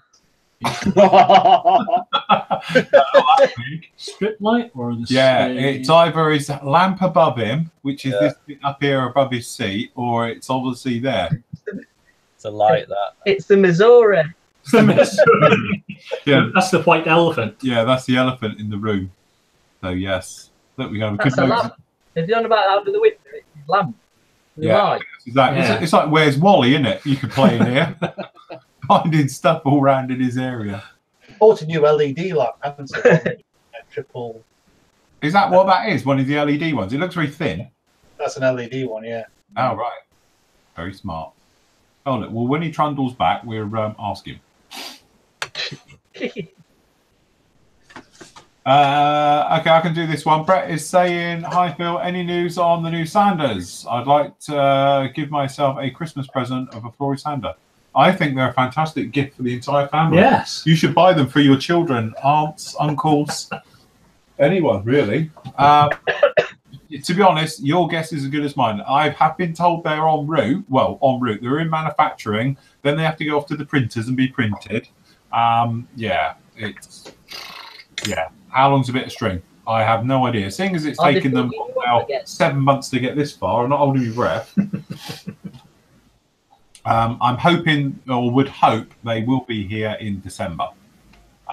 What I'm planning on doing is probably not going to go for a general release until the new year, but you guys will obviously get them all anyway. So you, as members, you'll get first dibs on them before they'll go out to the great unwashed, so to speak. So yes, as soon as I know, I will obviously let you guys know. What we'll do is probably the usual thing where we'll do a deal on a starter set, like we used to do the starter set when the green ones came along and all the rest of it. So we will sort something out. Buy 10, get 2 free. Cool. Is that it? Is all the questions done? Right. That's I it. did a refresh. And, Oh, right. Okay. We're all up to date. Any more questions, guys? Just chuck them in there and we will keep an eye on it. Calvin's ordered an A2 workstation on Sunday. I was just wondering what the delivery time as it's for Christmas. No hassle, just wondering. Mark, how are your orders doing, buddy? It'll be all right now. It's got some acrylic. So there we go. Robert is saying that his office is at Shaw Air Force Base in South Carolina, and it has a great view. God, I can't speak.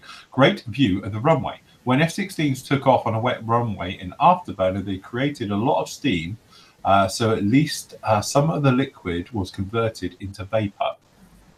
It was really cool to watch.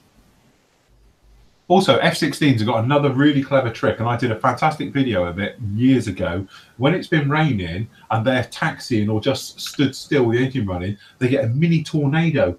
It sucks the moisture off the ground and then into its intake. So it comes off the ground and goes up and in. And as they go along, they're taxiing on really slowly. You've got this little tornado that's in front of them off the ground. It sucks the water off the runway. So it just shows the draw that our engine's pulling in. That's why you don't really want to stand in front of one of them. like the bloke on the aircraft carrier. Yes. On the YouTube video. Sucked in. Yes. But he was fine, wasn't he? Yeah, he was, because apparently he literally stopped before he got to the first stage compressor things, but his helmet went in it, and that didn't exactly help. Yeah. But he got wedged. And that was in an A4, wasn't it? And also, there's the other one with the, I think it's a Goshawk, and he goes to on the cat to launch, and the bloke stood in the way, and he gets flattened. So,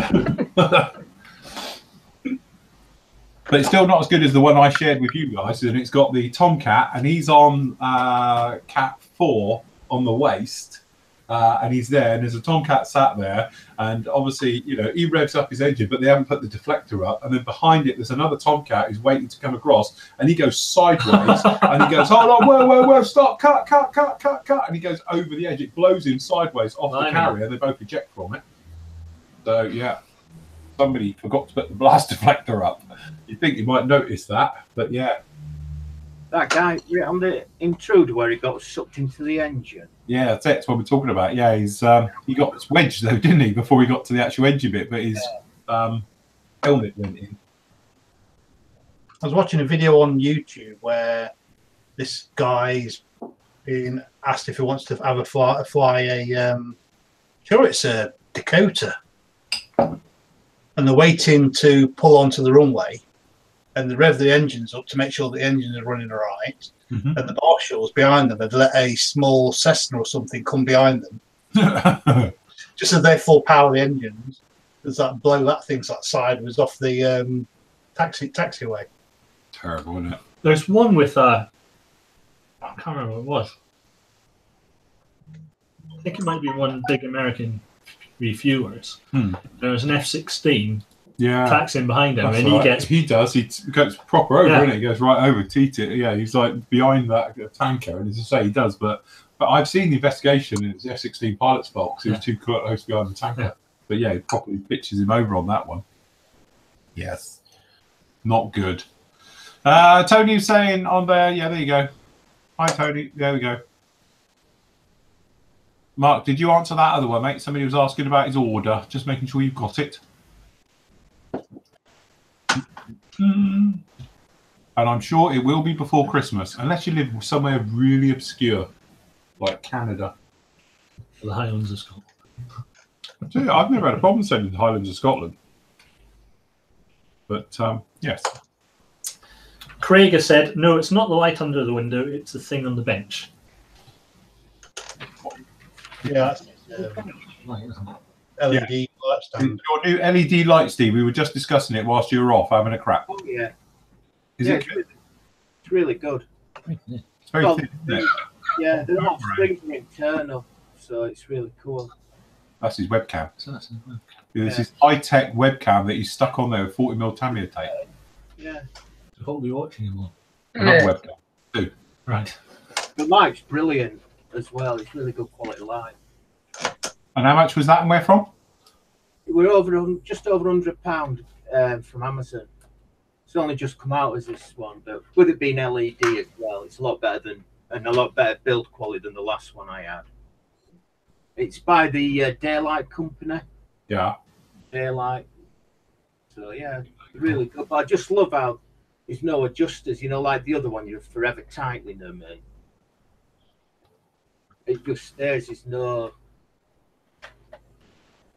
adjusters or stuff to tie it. It's just perfect. See, mine's got no adjusters on it either. Yeah, the other one did. Oh, you had to constantly tighten it, and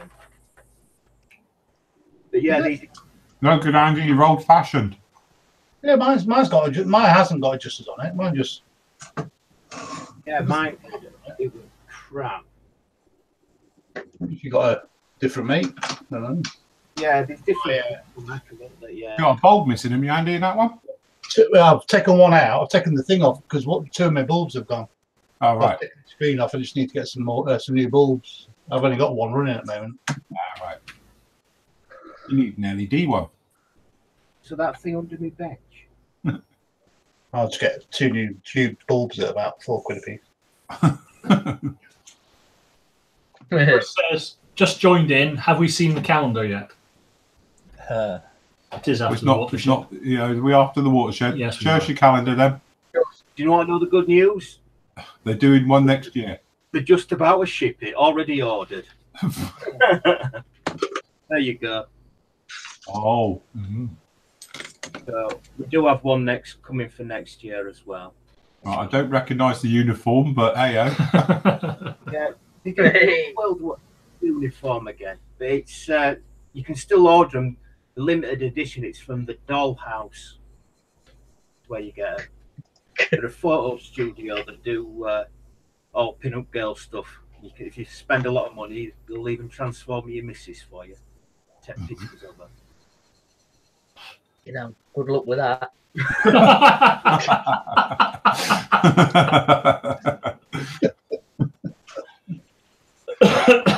Right. Tony says, Phil, if any of the guys are around the Bristol on Sunday, there's a model show.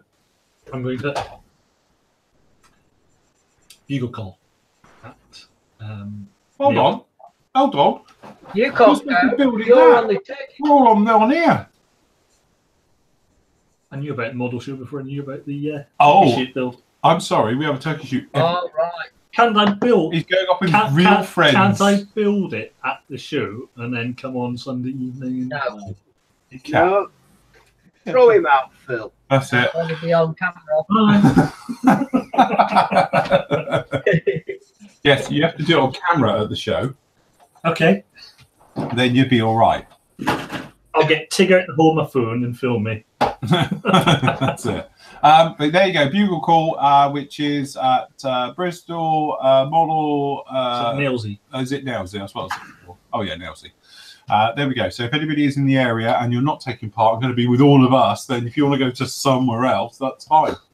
Well, you can get the Hangouts app, Ron, and join us. Yes. Yes, Yeah, I've got the Hangouts Hangouts app on my phone. Oh, there you go. You see.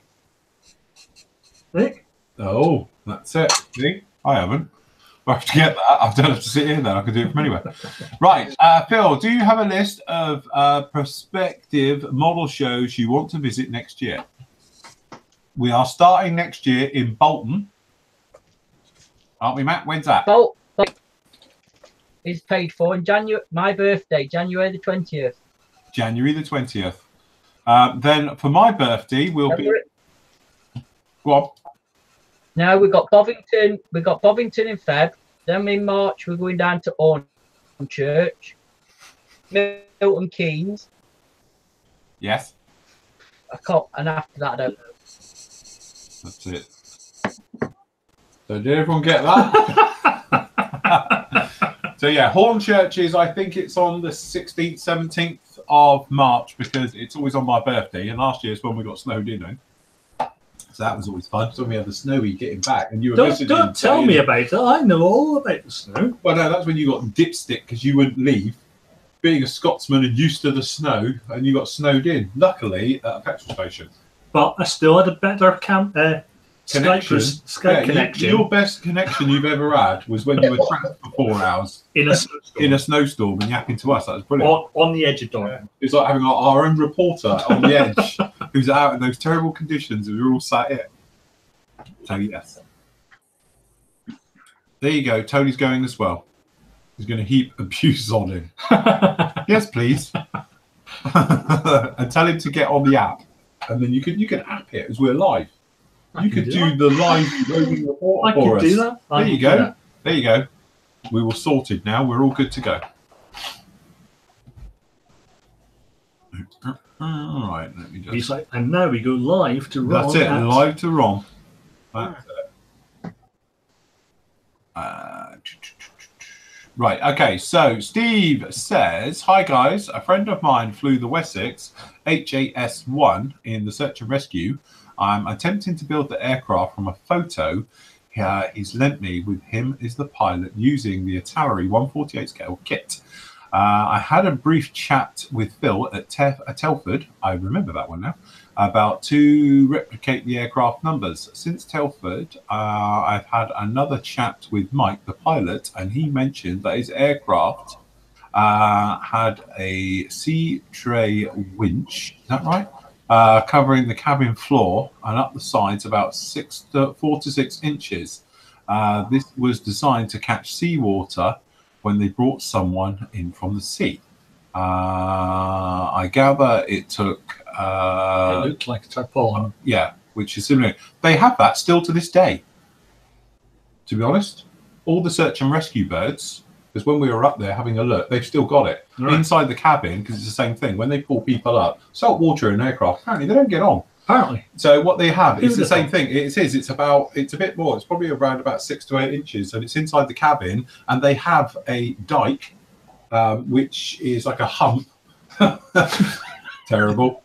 Which is a hump halfway down the cabin. So when they bring people up through the main door, the front one, obviously the water doesn't then go down the back end of the helicopter either, and it's there. Although the entire bottom of it is done. And then when it comes back, they wash it all down. And if you watch the video, that's what they do. Because what they do is they throw a dummy, somebody they don't like clearly, in the Irish Sea. And then they go off and they have to find him, come back and find him floating in the water. Then they whisk him up and away you go.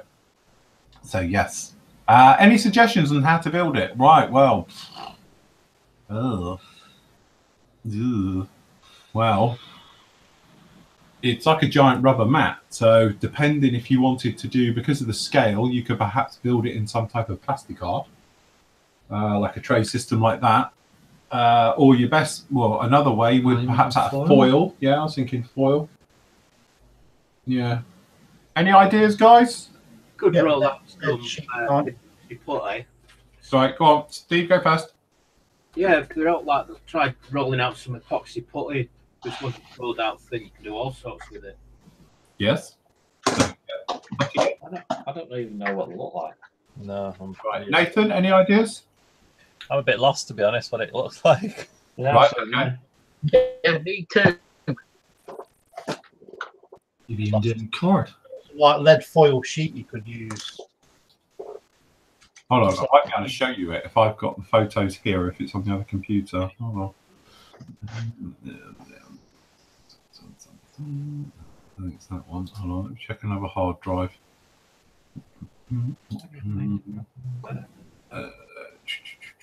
Slave G. I think it's on the other computer, if I'm honest. Yeah, sorry, it's not on this computer. It's I've got one here.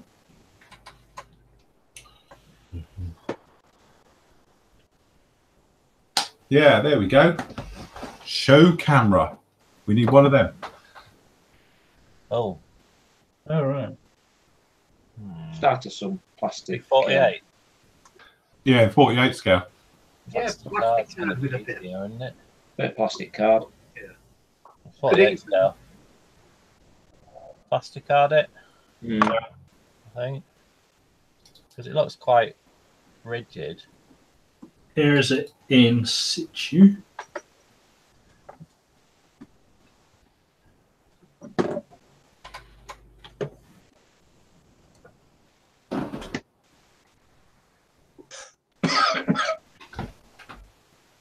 Yes. That's that dam I was talking about. Oh. I think I'd do it in plastic You have to card. trip over it. Yeah, I'd do it in plastic card and then roll some just to get the edge. Sand Get that. Yeah, just sand off the edges a bit. Yeah.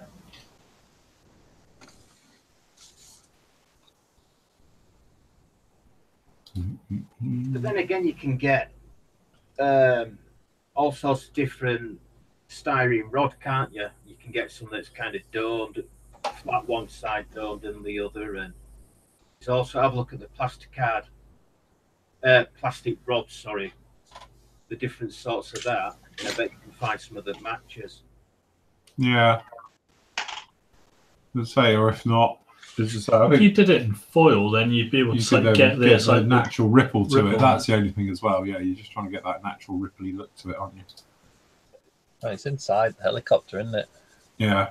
Yeah, just keep It is like a big jumbo thick rubber mat, you know, Yeah. because also it's quite nice to kneel on. Don't wreck your knees.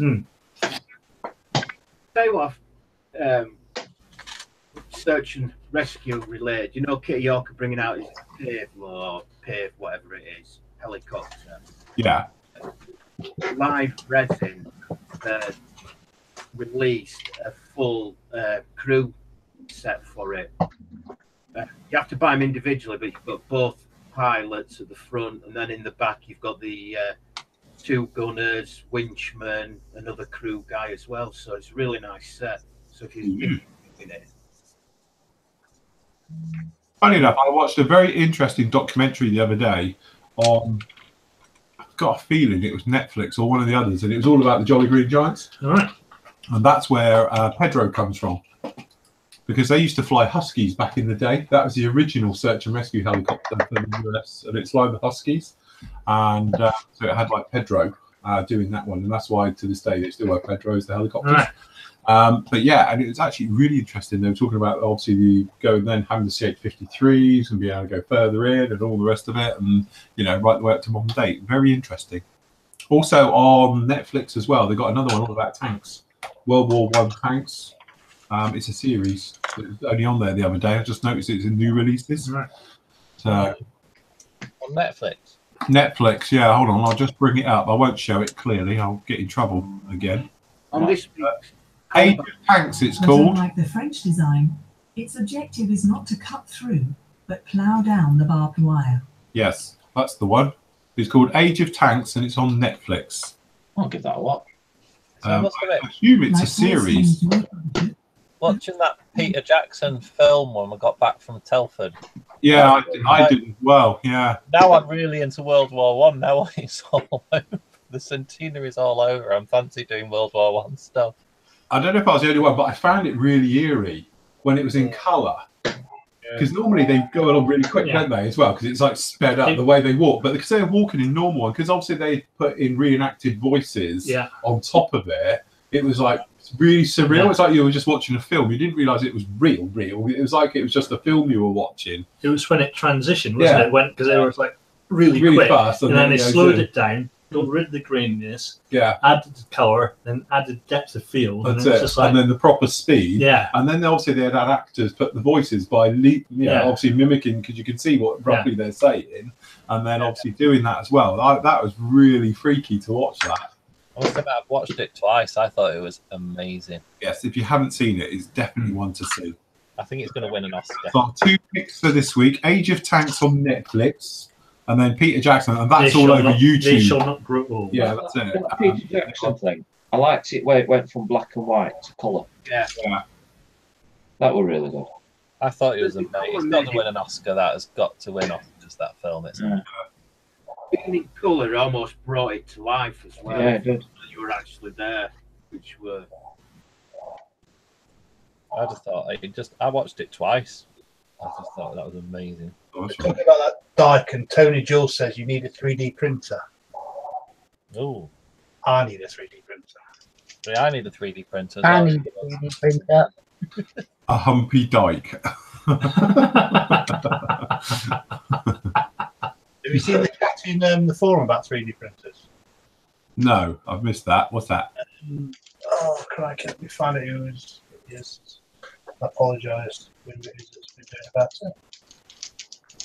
While we're doing that, Sion, is it Sion? Is that how you pronounce it? Sion. Yeah. Sion Yeah. is asking, Steve, has the girl in the pic got a name? No, Calendar. no, there's nothing. After that. He has now. Whatever you want it to be. Yeah, she can be whatever you like. No, I don't tell you who. Yes. Oh, hang on. Oh, there's a load of names. It's in Emerald Barwise, Paris, Lexi Lou, Anne Denise, Cinderella Rockefeller, That's clearly her real name. Danielle Lil. Lisa, Lilo Lil. Lydia Kohlberg, Stormy June, October Divine. You think some of those names might not be real? Do they have to get them on LinkedIn and see if they come up? Yeah, that's it. Facebook stalker. Good body girl. I'm sure she is. Not the sort of girls you see down at Asda, are they? Definitely not mine. Oh, I'm going to butcher his name now. Famal To hide? Potida, is it? On forum. FM, he calls himself, from California. Yes. In tutorials, he basically has done a tutorial. Well, he's talking about 3D printers and the different types of 3D printers you can buy. Because he's got a resin 3D printer. Hmm. Some of the quality of 3D prints he gets from it are fantastic, and it's only about 350 quid. 3D printer. It's a messy old job. Working it. A couple of guys have got them as well. And they talked about different types and how to use them. Yeah. Walt Lampol's got one as well. I think we often talk about it, and it's getting there. It's getting better, I think, with every time it comes along. It's like VR. Yeah. It's not there yet. That's the whole point. You can, it's more of an enthusiast thing at the moment. Lang behind doing Yeah, actually- 3D course in VR. Are you? Next month. In industry, they've got it. In industry, it's amazing. How to get better quality images, so more photoreal and doing real-time rendering. Mm-hmm. Yeah. Have you seen what they're doing in industry, Phil? They're doing like 3D printing, carbon fibre and stuff. Yeah, to be honest, I was talking to Barry. Barry White's one of our members. He works for BAE. And obviously, I don't want to drop him in it, but he was talking to me about what they do with it as well, and how it's really, they can go from an idea to a prototype to a part in no time at all now. And that's the great thing about it. And they use them a lot. And obviously, they're working on various stuff for, the next generation of aircraft. Because I was joking about that new Tempest. And he was saying it's all 3D printed. It's it's the way forward, because they can just go from it and do rapid prototyping was the key word many years ago, and now it's much more than that, because it's like, right, knock it up, see what it's like in CAD, that's printed, and it's in your hand, and then it's a case of right, okay, then do the proper version, which is 3D printed as well. Yeah. Because I know Babcock's down in Plymouth, they've got massive, and they do it in the metal, and they 3D print parts for warships and submarines in metal, and that's the end line of bit. That's the bit that's for it. Yeah. So it's not like just a prototype thing. They're actually manufacturing parts with them. So it is there, but at that level, it's very expensive. These guys on the forum, they're using called any cubic photon DLP printers. Yes. and so the resin printers, which are the first time I've ever seen them, you put like basically a vat of resin. It prints out from the resin that's in the vat. It doesn't print as a normal printer that I've seen that squirts plastic on and it sets as it's doing it. Yeah. And the results on these are he's done a BB-8 for a model that is a diorama that he's doing. And it looks fantastic. It really does. It's good enough for what we'd use it for modelling. Yeah, it's being able to use the software as well. That really helps. Andy, bang us over in the team chat the link for it. I'll go and have a look.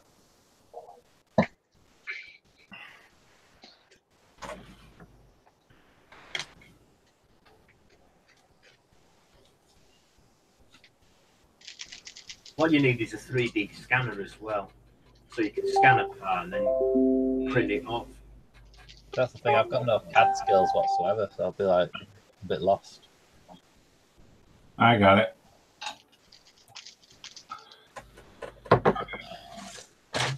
Look at his jerry cans that he's done compared to the real resin ones. Yeah. His jerry cans look better than the resin ones. Yeah, pop it up, Phil. You're able to share that. I like the woolly jackets. That's nice.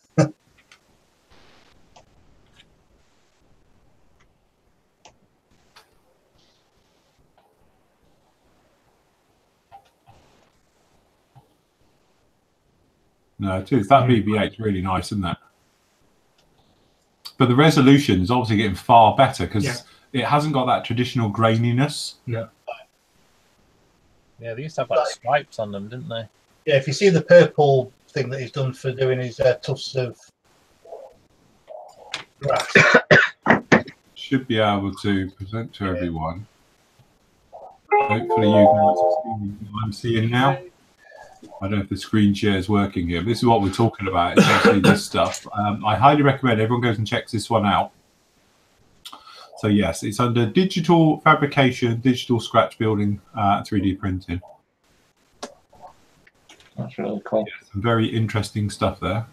But yeah, you're right. You know, when you, my always theory is that many years ago, and we are talking a few years ago now, a company sent me a 3D printed kit, informing me this was going to be the future, and this is how it all is, and brilliant, and all the rest of it. To be honest, it was crap.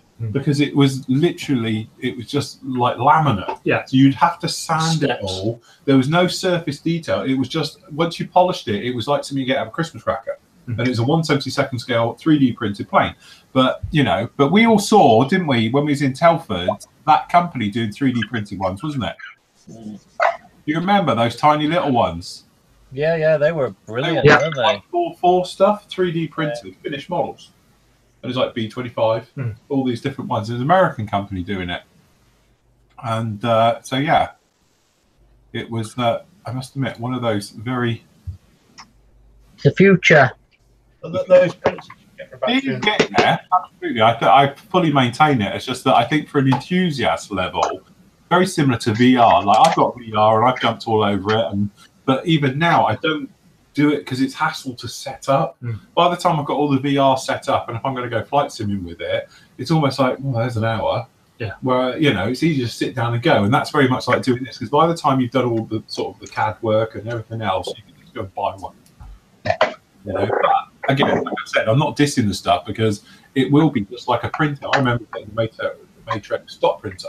And how it was amazing, and I think I paid 250 quid for my first printer to watch it or hear it go to print some crappy picture you could just about make out. You know, now laser printer, Christ, you think that poor one in the office, it does everything for us, from the labels in gloss right the way through to a lot of our merch stuff and everything else, and it just does the lot and it just spits them out like it's on fire.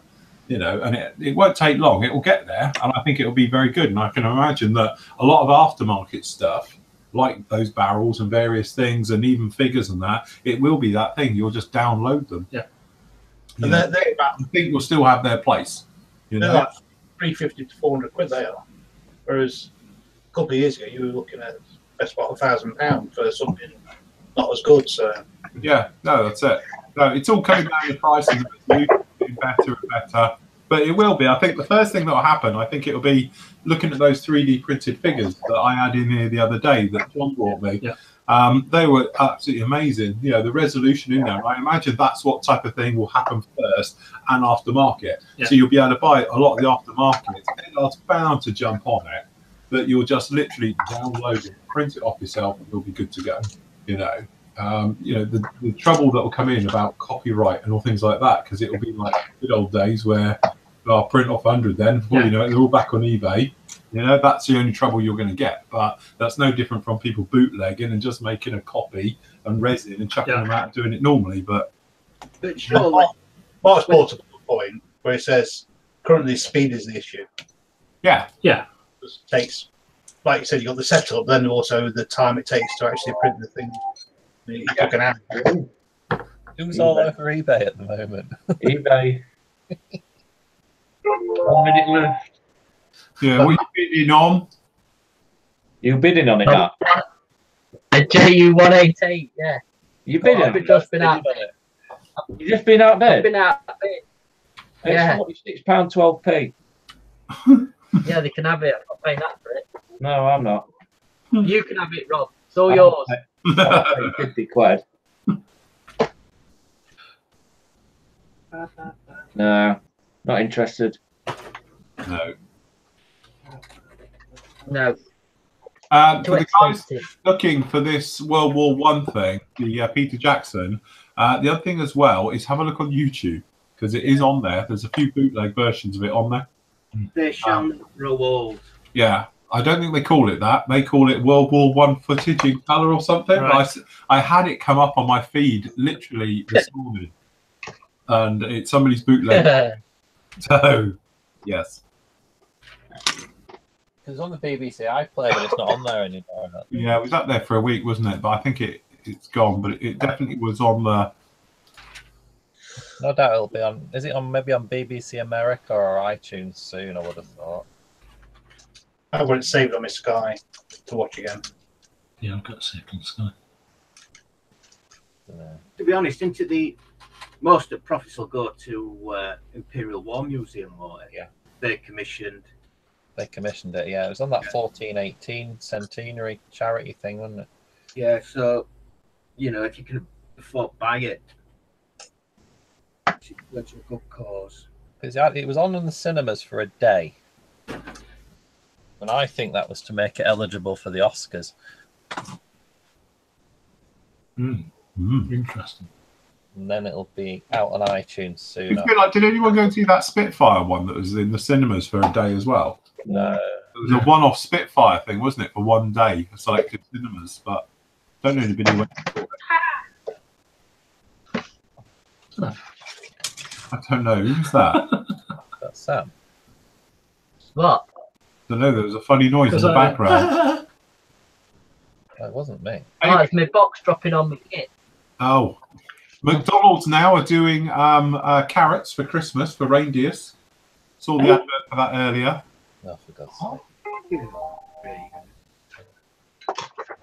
Not saying they're jumping on the bandwagon at all, but clearly are. Have you seen Aldi or Lidl Christmas advert? It's like a takeoff of the Coca-Cola advert. Yes, yeah, give the carrot up their back, yeah. Yeah, but it's stopped. I haven't seen it for ages. Have they done them for it? Coke's had a go at them because now he's with the parsnip, isn't it? I must admit, I'm not. The John Lewis one's crap this year. With Elton John. It's Elton John. Oh yeah. I like the dog on a trampoline. Yeah. You know, I don't want to see Elton John. I'll see a dog on a trampoline. That's brilliant. That one. That dog comes from Newton Abbott. Does it? Yeah. Well, right. I didn't know that. See, fame at last. We got the dog that was an advert. Just because you jumped up and down. And we've got an ATST. I know. Well, did you hear that? They want to get him shifted. Yeah. He hasn't got planning. So. Still there. I know. Gordon says he bought the Spitfire DVD from Sainsbury's the other week. Right, there we go. First one you find. How Peter Jackson brought it to life. There's that one.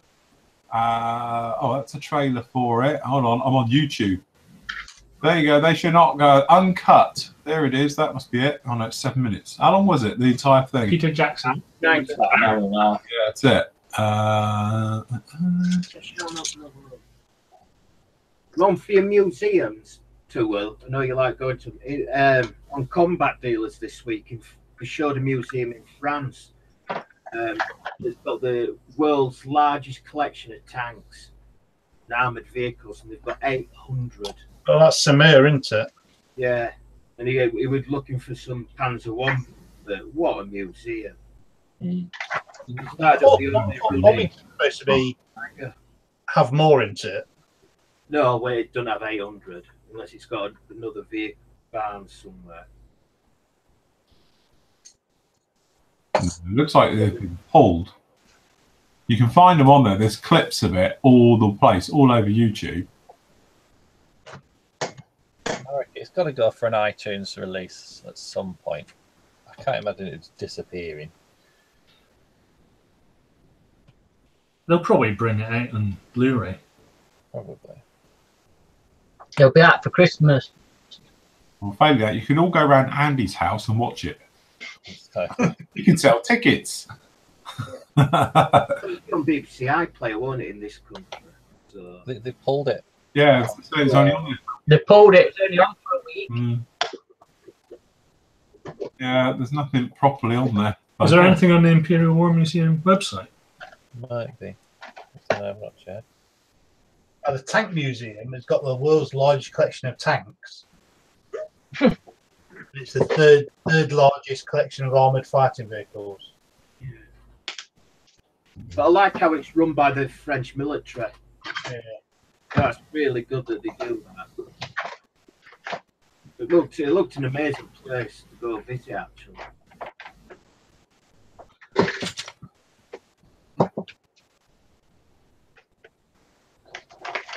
The largest tank museum in the world, which you should go visit, Two would be on the front. is in Kubinka, Russia. What was that? Voices of the First World War in bottom. Russia. Oh, that could be the BBC 4 documentary run that they did, which they filmed over 30 years. Right. With all the last remaining veterans before they all. Oh, the last Tommies. Yeah. I'll get a copyright strike. That's good as well. That was fantastic, man.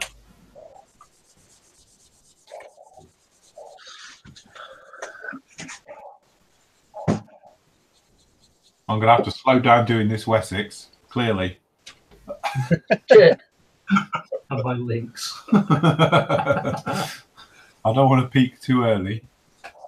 Next week I'll get out and go, there you go, it's all built. I reckon in beginning of January we start as F5s if Mike gets us all. Well, he got them in and he sold them all. Have you? That kind of happens with me. Yeah, I know. He's like, how many should we get in? Well, we need one for me, one for Steve, one, and then he just sells them all.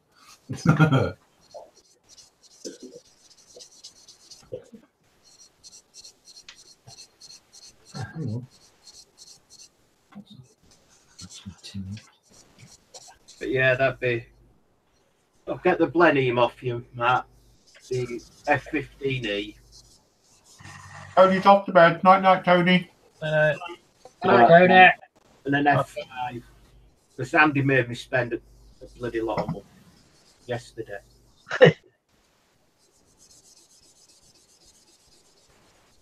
Yeah, I got an email about it today, Andy, actually, announcing the Christmas special. So it's still showing in some cinemas. Yeah. The They Shall Not Grow Old. All right. Oakhampton, Sidmouth. All right. So you can see it in cinemas if you want to pay. Who? Frackham who? Ilfrackenby. Where's that? Ilfrackenby. Oh, I think that should be Ilfracombe. Ilfracombe. Is that how you pronounce it? That's how I pronounce it. Why is it spelt Ilfrackenby? Because it's not spelt that way. Somebody's typoed and I think mine bad. like Anik and Allenmouth. They're still on at some cinema, and I didn't realise. Yeah, it's still on at cinemas around here. Yeah. Mind you, we are behind, clearly. I know it's on down here still. They have to send the reels. It's that really flammable stuff. Don't look with it. Yeah, that's it. You've got the bloke up there has to wipe the hand up. It's like that scene, our local cinema from What's the Brad Pitt film? Fury. Glorious Bastards. Yeah, literally, it's like that. If you go on the iPlayer, Then a fire. Woof. watch what artists do all day because Peter Jackson is on it and it shows you little bits of how he made the film. Yeah. It's really good. But they talk about the cameraman used to manually wind the cameras, and that's why all the speeds are different. Yeah. That is still on the iPlayer list. What artists do all day? It must have been a mammoth job slowing all those bits of To get them all films, the same. getting the same speed, Yeah. and then colorizing it. I know they only do every every bit of it. every other or every few frames, and then the computer does the rest. But yeah. It implied it took him 4 years to do it. Well, personally, Yeah. he was on his laptop every night after he's finished doing Lord of the Rings. But you've got to give it to him because it's how we put it all together, and how we went from black and white to colour. And No, it is. other directors could have really buggered it up if they didn't have an interest. Yeah, I agree with that.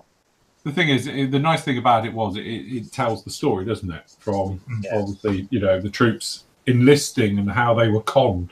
Really, a lot of them, and obviously with the underage as well.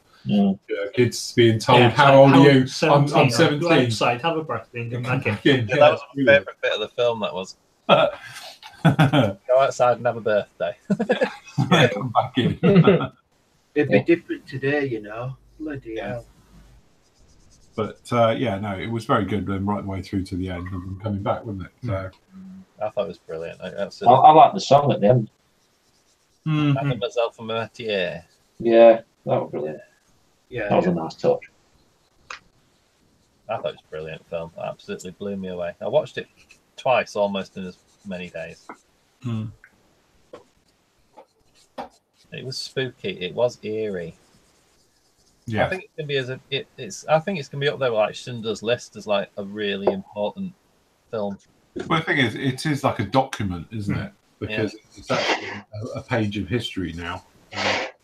So yeah, got to give it to him very well. I like the way at the end it says filmed on location in Belgium. Yeah, that's right. Yeah, Western Front. yeah. 18. I just think he's got to win Oscars, doesn't it? It's a scandal.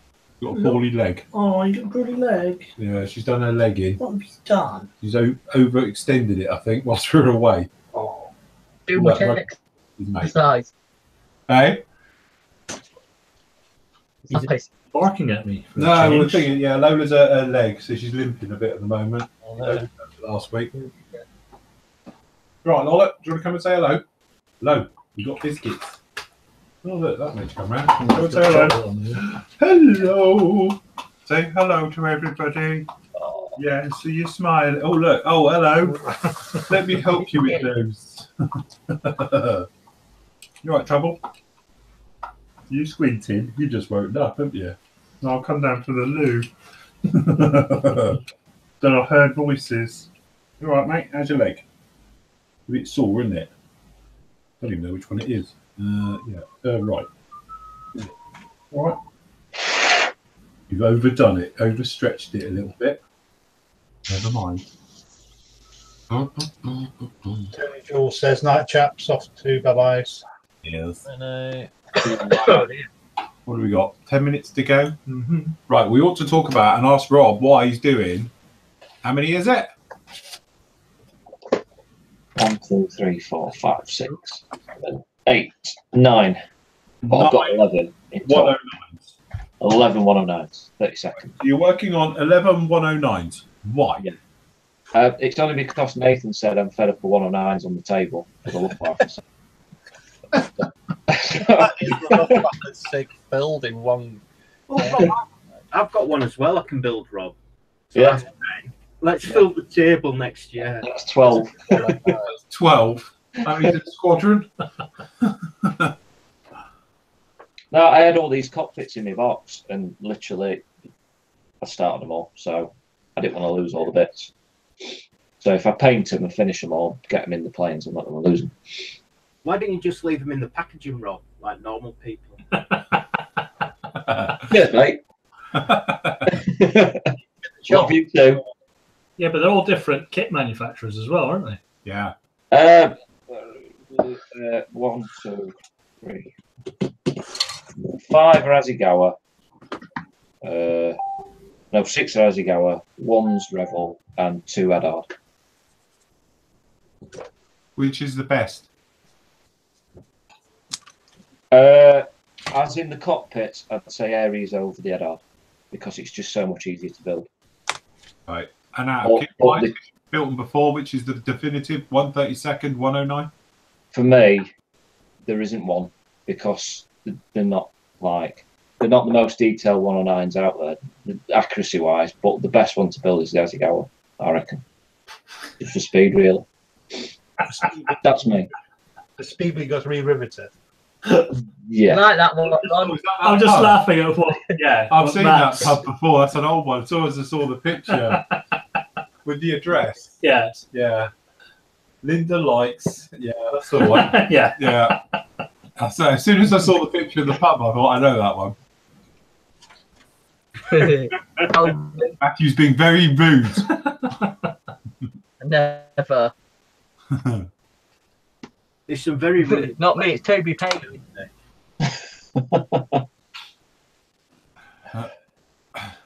Mind you, I had one the other day on my Facebook, and it was hold on, I might be able to find it actually. Let me go. I can bring it up. I'd love to live down a weird name. You know, somewhere with a funny street name. It'd be brilliant. Oh, what was that? Yeah, there we go. Warnings issued after a teetotal vegan non-smoker bores himself to death.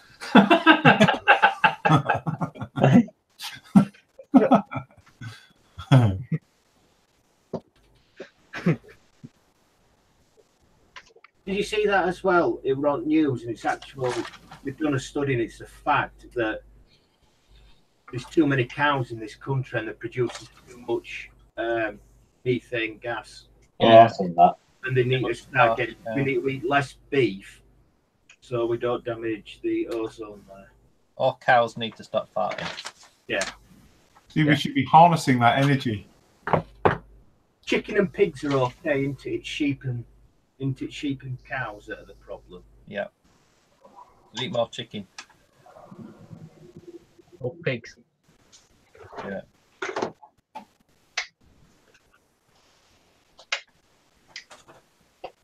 Has anyone actually done any modelling tonight? Yep. Yeah. A little bit. A little bit. Have you done anything, Andy? I've primed some Photo X seatbelts. Has Telford killed your rifle or something? I'm talking to you. Stare at it. I want to know who were collecting the methane sample off cows. I've built a Zeppelin. Apparently, I'm overstressed then. That's cool. I might have mental problems. No, that's me. I'll share it on screen. Hold on. I can work out how do we do. How do we do share screen? That's the one. That and then that. All right. Share. See for me, it's not moving. Oh my Is god. that moving to you, or is it stood still? Stood still to me. The centre bit's moving. moving. Yeah, it's moving there. There you go. That means then, if it's moving slowly, you're a bit stressed or tired. If it's moving continuously, you're overstressed and might have mental problems. Oh, That's God. me. That's me then. That's me then. It's only Ron where it's not moving. Mine's moving, but he's stopping starting. That means he's stressed all this undertime. Yeah. That means you've got bad eyes. I'm trying with glasses on. If he stops and starts. No, that just continually moves for me. That's it. Well, we're all off to check ourselves in then. I'm having flashbacks from LSD. Yeah. Not allowed any more holiday, Phil. Yeah, that's it now. I've had my quota for this decade. Real, you stay- the mechanic.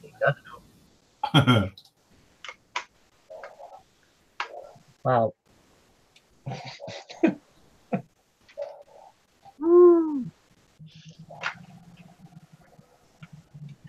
Right, so don't forget, everybody, you can get your Bledum Mark 1F 148 scale, new tool from the PM store.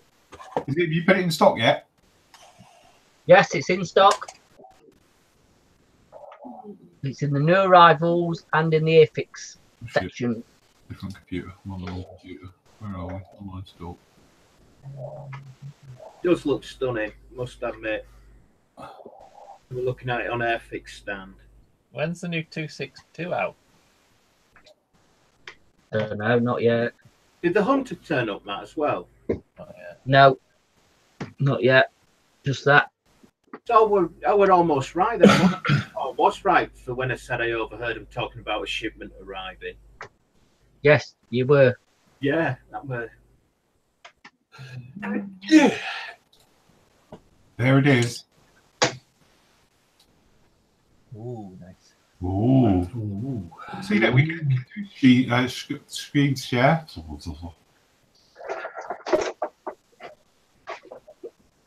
there'll be a load more stuff added by the end of the week. That's that one. So, Andy. Hi, Archie. Hi, Archie. Hi, Archie. See you later, Archie. Ringleader magazine's reached its amount for the first issue. They've done it. Yeah, they've Oh, done that's it. good. Did 3 days, so they're saying, "Look, carry on, please, and let's secure a good future for the magazine." Because when I looked, Yeah. they had about 600 quid, and I was like, "Oh, gold." But it looks really good, that magazine. Is that the Wings one? Yeah. Yeah, Wing Leader or something it's called. It's going to be free, isn't it? But paid for by advertising. Yeah, and you can get, or you pay for the Yeah, printed one. Which the board and Andy again the bottom one coming. Have you pledged, have you? 10 quid? I bought 2, yeah, so it was 20 quid, so. I was going to, it's payday today, so I might treat myself. Right, shall we have a run round then and show us everything you've been doing? So, Steve, how's it going? You still trying to shoehorn your centre section in there? No, it's looking like that at the moment. Very nice. And I've got a huge top section to go in bit. All the exhausts will need sanding. There's a lot of filling to do. And I'm just putting sponsons on out the rear, which not the best fit. And again, it's got to need a bit of filling. And I think once you get there and rescribed and that, you could end up with a really nice model. I must admit, we had one come over here, low level, and I didn't even hear it coming. It was one of those things, you something caught corner my eye, and I was in the office, and I turned round, and there was a pair of headlights coming across the trees, and it was just there, and he's really low. He's probably like 100 feet, and he just went straight, and I didn't even hear him until I could just see him, and then he was really noisy, and then he's gone. And he was not shifting as well, but it's the marine ones. So very cool indeed. We better match it. Yeah. Right, so Nathan's been working on a Zeppelin. Yeah. 1720 scale Zeppelin. Very nice. It's Or is that 132nd tornado drop tank? I was going to say, is that a Hindenburg tank? Does look like a fuel tank. To be honest, I thought that's what you've been sanding all evening. It's I'm worried because it's taken me so long just to do that. I'm worried about this weekend build. I'm never gonna. It needs like the little bit underneath where the people go. The gondola. That was. But dinky and cute.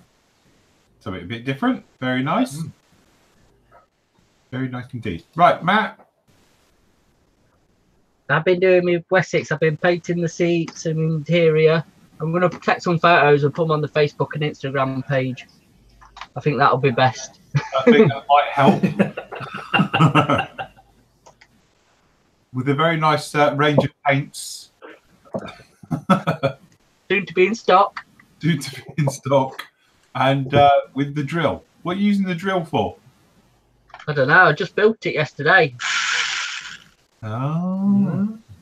just to see what they're like for when we get them in. Quite good. Good. Actually. It's not a bad little bit. Yeah, it's all right. Actually. It's quite a good bit of my kit. stash for like a year, and then he buggered off with it and built it. Tell you, Phil, you've got Get to you put the week down and lock it up when Matt turns up. I do with you lot, clearly. Yeah. Right. Oh, look. That's definitely looking like a Sea King. Rob? Yeah, it's coming together. It's looking all right. Oh, wow. Looking good there. Yeah, it's surprisingly good for a Hasegawa kit. It's going together really well. But I've got some more detailed painting to do inside the cockpit. Right. But I've wanged it together because I can sort of detail paint it in situ anyway. So Very nice. Very cool. Last up, Andy. My interior's in, but that was actually from last time, to be honest with you. Yes. And tonight I've Benton primed my seatbelt. Oh, very nice. Oh, and also painted some photo etch on the sprue. Ooh, controversial. I'm not going there. What have I been doing?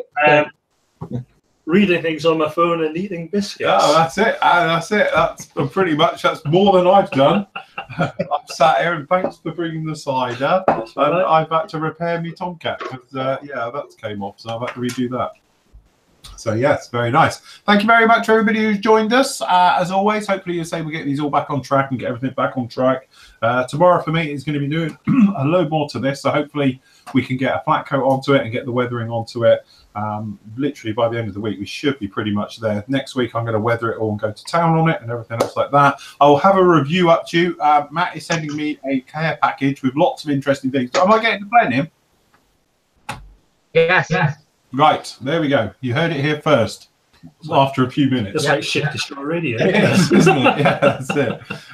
So yes, so as soon as that is down, obviously I'll get that review, but I have got a couple other bits down in here. I've got a ship to review, I've got some giant bombers to review and stuff, so I'm going to get a review for you done tomorrow as we make our way through. Don't forget, if you want to join in with us with the actual build, I will get that set up on for the turkey shoot tomorrow. I'll get that put up onto the actual forum. There'll be a section for it, so you can put your build threads up on there. It will be opened up actually on the Friday, probably because ours aren't exactly going to take long, but obviously you can then join in with us live, and then obviously we'll go through people's build threads and stuff like that on Saturday night, and then all day Sunday we'll all be together, and obviously you guys will be popping in and out. If you want to come along and say hi at Bugle Call, yes, and if I'm online, then you can appear on the show. Live on the show from Bristol or Brizzle. Nailsy. It's like Nailsea. Nailsea, yeah. They posh up there. It's like Nailsea if you're local. It's like the Spice Girls, isn't it? Yes. Nailsea and Nail B. Okay, right. Okay, so say goodbye, Andy. See you, bye. Say bye, Rob. Ta-ta for now. Say bye, Matt. TTFN. Say bye, Nathan. Bye-bye. Say bye, Steve. Bye, Steve. Right, and good night from us, guys. We will see you again very, very soon. Happy modelling. Take care. Bye. Bye. See you later.